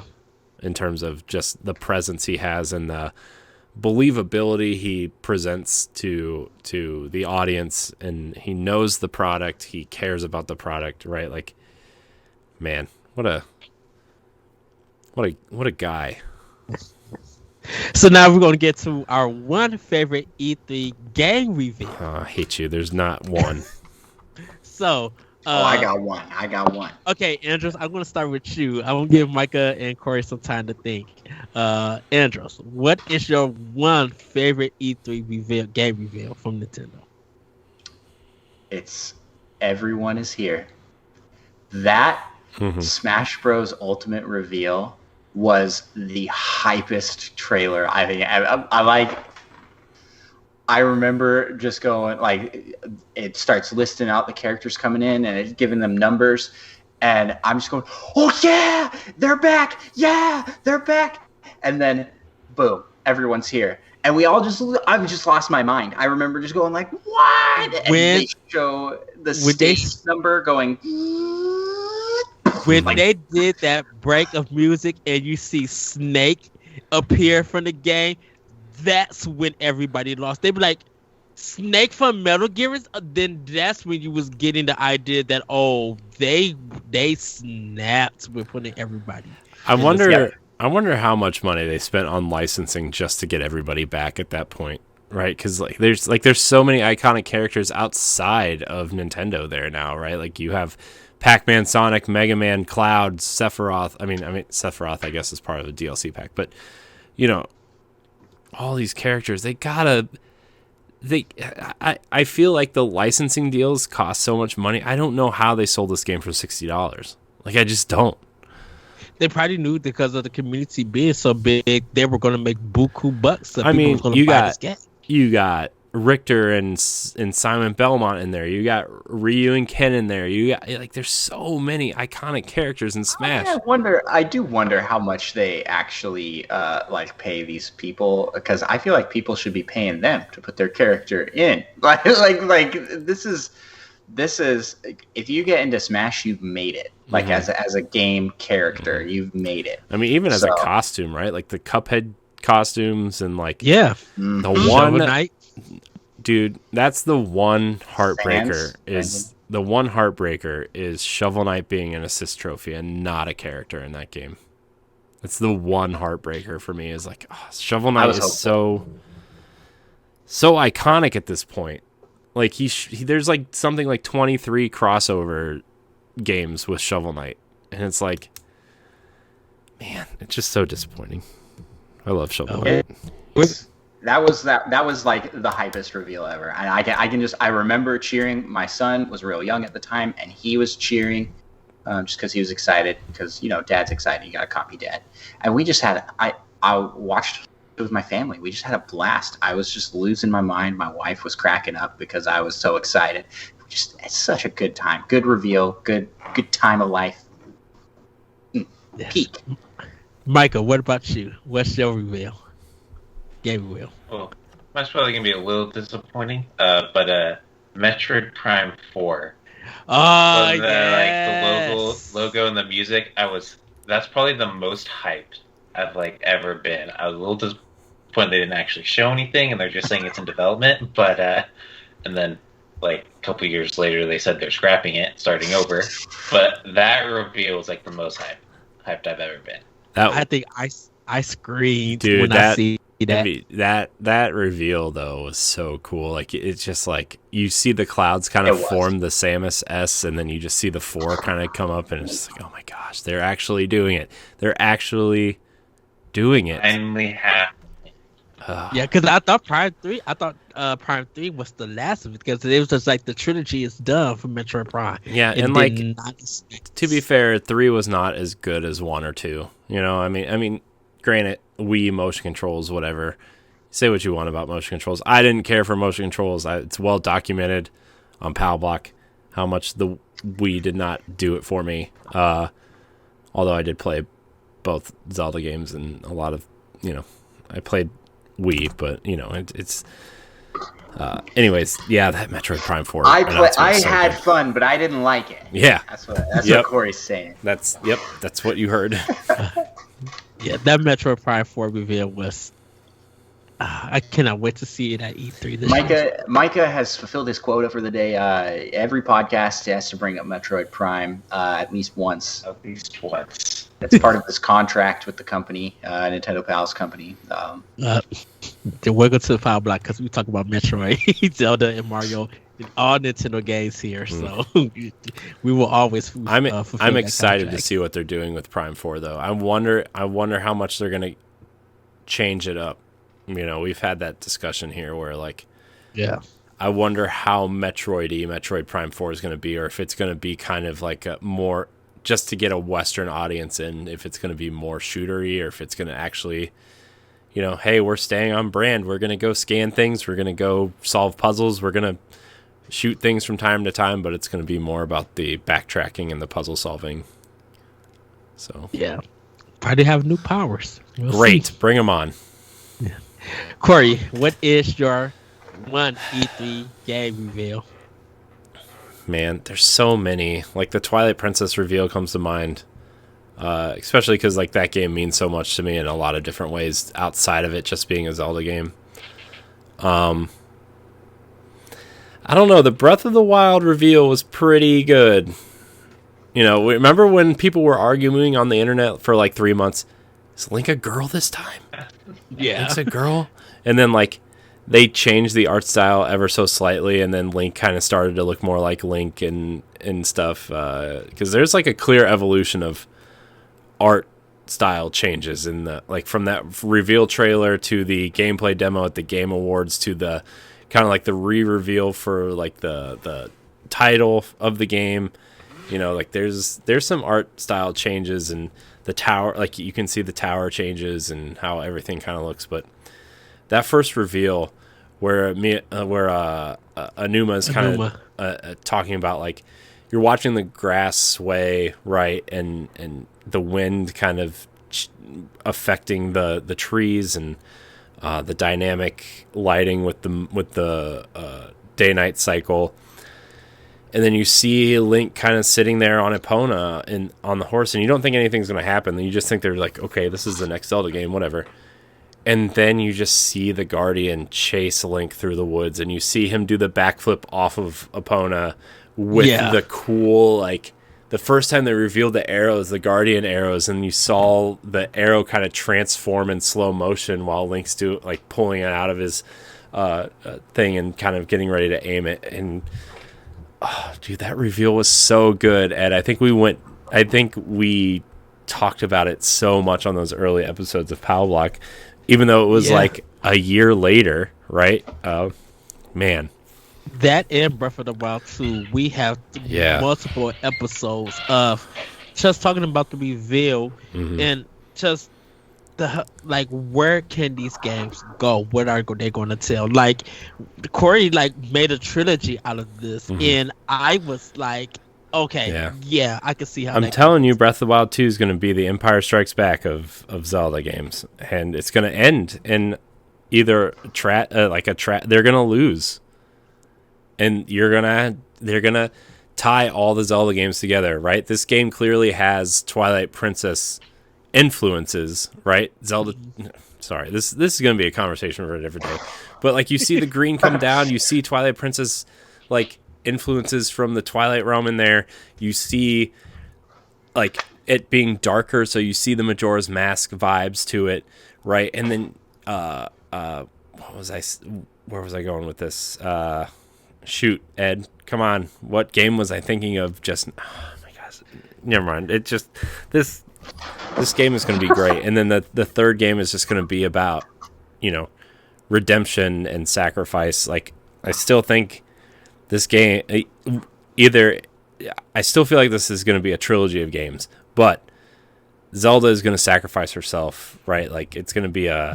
It's going to be like a Matrix situation where, you have to sacrifice yourself to. I don't see Nintendo taking it that far, but it definitely looks like it's gonna have the Majora's Mask feel. It's gonna be.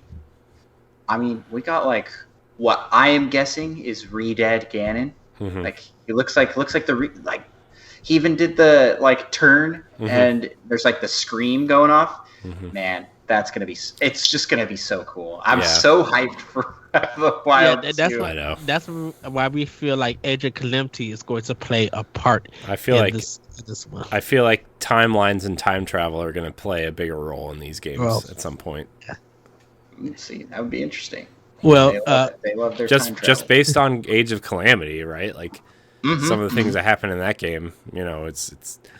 By the way, David swears by that game, and it boggles my mind that he thinks it's as good as it is. And I mean I haven't finished it. I popped it in my Switch yesterday because I'm going to play Age of Calamity and then I'm going to replay Breath of the Wild. This is my summer project. But man, just the things that they do with the timeline in that game alone is they're going to start playing with some time travel, I feel like. And I know people don't like the gameplay of Age of Calamity, and that's fine. The story is good in this. It is. The cutscenes, they did a fantastic job with the story and cutscenes. Well, for me, Corey already knows this one. Of course, it's not Breath of the Wild 2, but Daemon X Machina. When they first showed it, I lost my mind. There goes Ed with his hot takes again. The animation, the fighting, the music, it was so anime Japanese, and I was just like, this is my game. This is my game of E3. But then, I think I think that was Smash. It reminded me of I think it was the Smash. The Smash they showed it off. Yeah, just opening in the direct with Daemon X Machina. I got the game and I love it, and it was just I love how that presentation was. It was so sleek, and then just having this rock kind of guitar soundtrack, and then just going quiet, and it said Daemon X Machina, and I was just that's how you cut a game trailer. And that had me hooked. And every time I seen it, I was just I so want this game. And even after playing the demo, I was just I'm still buying this game. I don't care what anyone think about it. This is a mech game that I love. And then seeing all the people who worked on it, the people, one of the designers from Gundam, the one From Software game that they had when From Software was doing the mech game, from that series. One of the persons used to work at Nintendo, joined them and now work there. Marvelous. Like all of them come together to make this game. I was just like, you got some heavy hitters making this game, and so that was like one of my favorite moments from it. And of course, I will say the Doug Bowser one from 2019 was funny with Bowser coming in and all the memes that everybody made. There's something about the directs that people love watching, and the meme would come out with the quickness. I'm so glad they're back. You know, this last direct was the first one that's been out while the Nintendo Pals has been a thing. So we did our live reaction to that. It's so fun. It's just so fun to watch directs. Mm-hmm. Even bad directs are fun. Mm-hmm. Like what things that are like widely panned by people, like these like small indie. They've not done not indie. The third party directs that they were doing for a little bit. People not liking those. I still had a blast. It's still fun to watch these new games and to just get hyped for something. I just get excited. The energy that comes in a direct. You see the big red letters come on. You're like the music playing. It's just like you just get into it. It doesn't matter. Like they could show like the worst game ever, and I'll be like, "Whoa, that looks good," because it's just they just ride the hype wave, man. It's great. The Smash directs now, even like with Sephiroth, with him having the story with Mario, you just see all the memes that go out. They made it fun, and definitely last thing about Smash when they did the trailer with them all fighting and there was no music playing, and everybody took the trailer and was started adding their own soundtrack, and worked. Like Nintendo threw out the marketing, and people were marketing for Nintendo, getting free marketing. That's a good example on how you do free marketing. Mm-hmm. But everybody, that is our memories with Nintendo. We're gonna get to our final section, playing with power. Corey, what have you been playing with power? I just popped in Age of Calamity again because I just want to get through that game and kind of, like I said previously, I kind of just want to play Breath of the Wild again, honestly. I've been thinking about doing it for, 2 years now, Ed? I've just been talking about it and I just haven't. But I think I'm finally going to do it and cry because my 900 Korok seeds are going to be gone. But I've been playing a little bit of that, and the story in that is just really fun, and it takes an interesting turn, right? Like it's just like almost right off the bat, it's just like, oh wow. Also, just honestly, just Tetris. Puyo Puyo Tetris. Yeah, but just in Tetris. Just Tetris. All right, Andross, what have you been playing with power? Man, my list is long. So I'll try and give the Cliff Notes version here. I played 3 different Mario games. I'm laughing because my lists are always long. We always make fun of Ed for having long lists. So I did Mario 3D World. I also played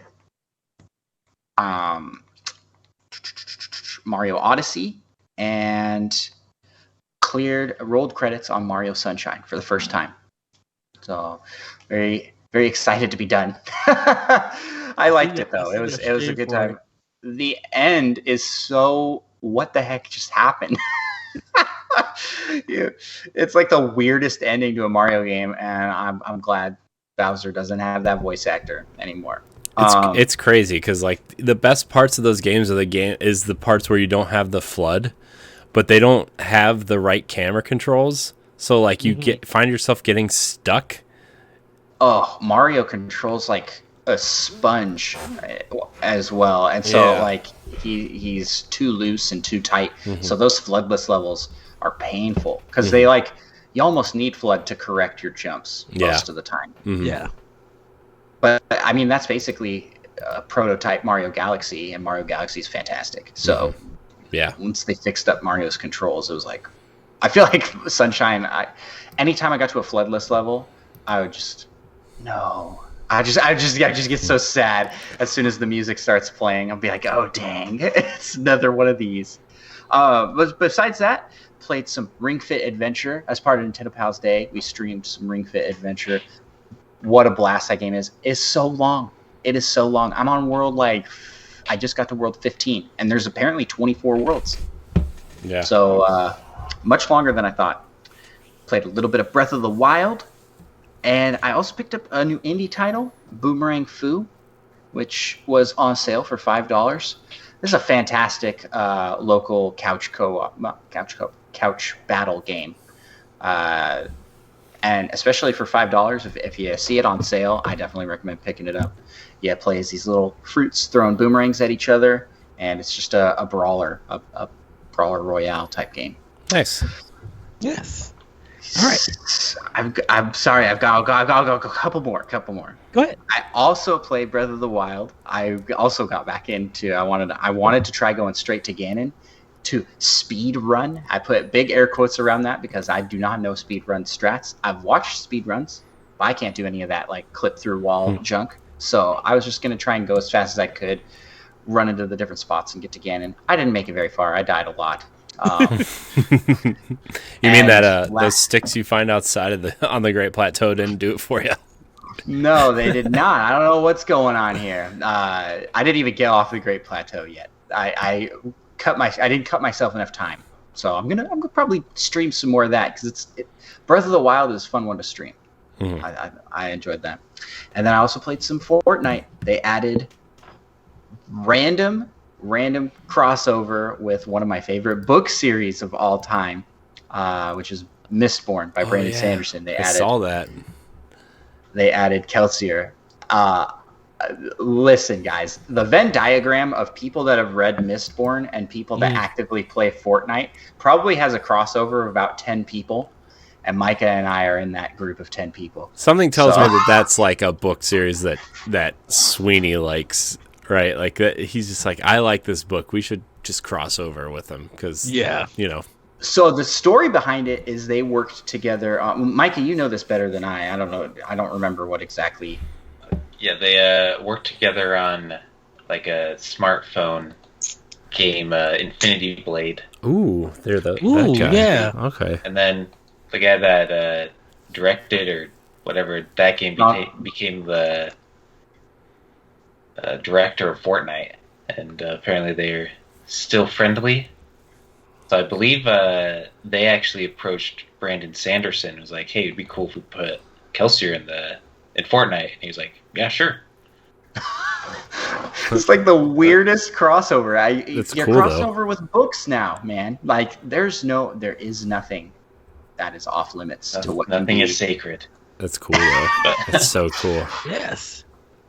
I'm hoping that a bunch of people check out this book series because it's good. It's good. Now I'm waiting. I still haven't seen anyone else using the skin besides me and Andrew. So now I'm waiting for the Boxcar Children crossover or the Indian in the Cupboard crossover. I think it's like the Hardy Boys. Yeah. I was thinking Harry Potter, Lord of the Rings. Let's get some Legolas in here with the bows. Mm-hmm. That would be pretty sweet. Where's the Outsiders crossover? Pony Boy and all those characters. Give me Clifford, the big red dog crossover. Clifford. But he's just like your little buddy that rides in the backpacks like the cats or whatever, but he's just like I mean, he gets big. I feel like they'd have to have him as some boss fight at some point. Yeah. I mean, or just something you watch, like one of those concerts you watch, but it's just like a Clifford episode from the early 90s or whatever. Man, so I'm enjoying that. That was the weirdest announcement. It's been a hype week. We had all these presentations. We had Sonic, Dragon Quest. There was a Monster Hunter thing. There was Pokemon. All these pre-3 stuff. And the most hype thing I'm for is for this book crossover with Fortnite. I'm there's something for everybody. That's what I'm saying. I'm loving it. There's something I've learned in the last few months of doing this, let alone the last 6 or 7 years, but the last couple months is I feel like you're allowed to be excited for what you're excited for, and nobody should be able to tell you that you shouldn't be excited for something. So Right. Exactly. That's my list. I'm sorry, I was so long. No. Done. That's all I got. I bet Ed's is longer. Micah, what have you been playing with Power? Yeah, my list is actually pretty short. I've played some Fortnite, like Andross said, and besides that, I've mostly been finally playing some Hollow Knight, which I've owned for a while, but I hadn't quite gotten into yet. Yeah, it's on my PS4 and I haven't started yet. Yeah, that's a game I played for like a few hours, and I always heard how great it was. And I didn't get into it as much. Like, it's always a game I've wanted to go back to, though. Yeah, definitely been enjoying it. It's got a cool art style. I really like the art style of that game, though. A lot, actually. Well, for me, I finished Famicom Detective Club, The Girl Who Stands Behind. Got the ending of that. There was a twist to it, so of course it's good. I started up Famicom Detective Club, The Missing Heir, so can't wait to go to that game. Played Binary Star Infinity. Still on the last boss. I'm trying to beat this game and beat this last boss. I had to take the shaking off because it was ruining up the gameplay. So I was playing like a regular 2D game, but it's still so much fun. I purchased World's End Club. I can't wait to play more. Start that game. Played the Contra collection. Like I said, I'm practicing my Super C run, but also played Contra, the regular the Famicom version of Contra. Played that, and then I'm playing Crosscode on Switch. Oh, that game is so good. Oh, Crosscode is amazing. Yeah, I'm making moves on it because Dan was talking about it, and I was just like, dang, let me pick this back up again and play it. Also, Blazer Chrome. I got the Disgaea 6 demo, but I haven't started yet. And like Corey mentioned, I'm playing Metro on on Nintendo Online because I've never played Metroid all the way through for the NES. So I'm playing it for the first time. All the way through. Hopefully I could beat it and enjoy the game. It's like, because I've seen people beat it, but I've never beaten it for myself. So that's all that I'm playing right now. So I'm excited to be playing some more games to talk about more of them in the future and everything. But that's what I've been playing with Power. Everybody, that has been Nintendo Pow Block. Thank you guys for joining us. I'm going to hand it over to the Nintendo Pals to go ahead and plug. So guys, go ahead and plug. I'll let you take this one. Oh no, I was gonna make you take it. Okay. Nintendo Pals can be found on podcast listening app platforms everywhere. You can also find us on Twitter at Nintendo Pals and at Instagram and TikTok at Nintendo Pals Podcast, where we post a variety of content. But mostly what we got going is the podcast. Also, you can check out our new Twitch stream, which we're doing fairly recent. And we just became Twitch affiliates there. Go give us a follow. That's Nintendo_Pals on Twitch. Anything else, Micah, that I'm forgetting? I think that's it. And find them at Nintendo Pals on Discord and go join that community. Oh yes, we have. Yes, we have a Discord as well. we have one of those. And we will soon have a website. And so we're just like, we're everywhere. Moves. You just look up Nintendo Pals, you'll find us. Hopefully. Yeah. Maybe. Hopefully our SEO is working. Corey, go ahead and plug.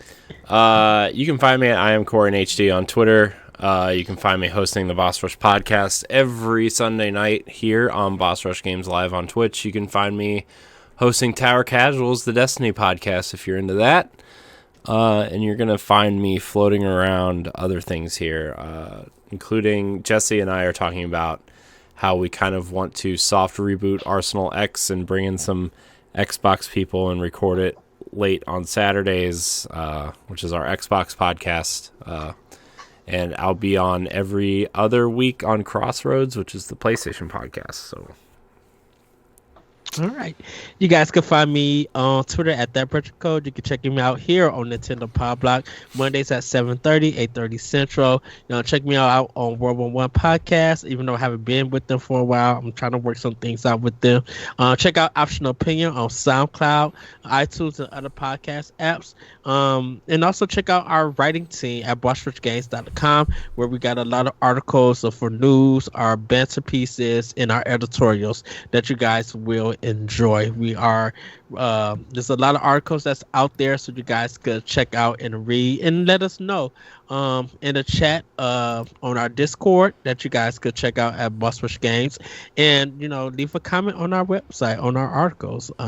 So with that, everybody, have a great week, have a great weekend. Thank you, Nintendo Pals. Thank you, Andross. Thank you, Micah, for joining us this episode. Hopefully you guys have fun with us. You guys are welcome back anytime. 3 hours later, I don't know if you guys want these longer shows. Anytime. I can feel Dan and David's knees bouncing because we've gone over the hour and 15 minutes. Yes. Well, like I said, this is an old school episode, everybody. So love enjoy. We will see you guys next time on Nintendo Pow Block. Bye, everybody. Woohoo! Goodbye.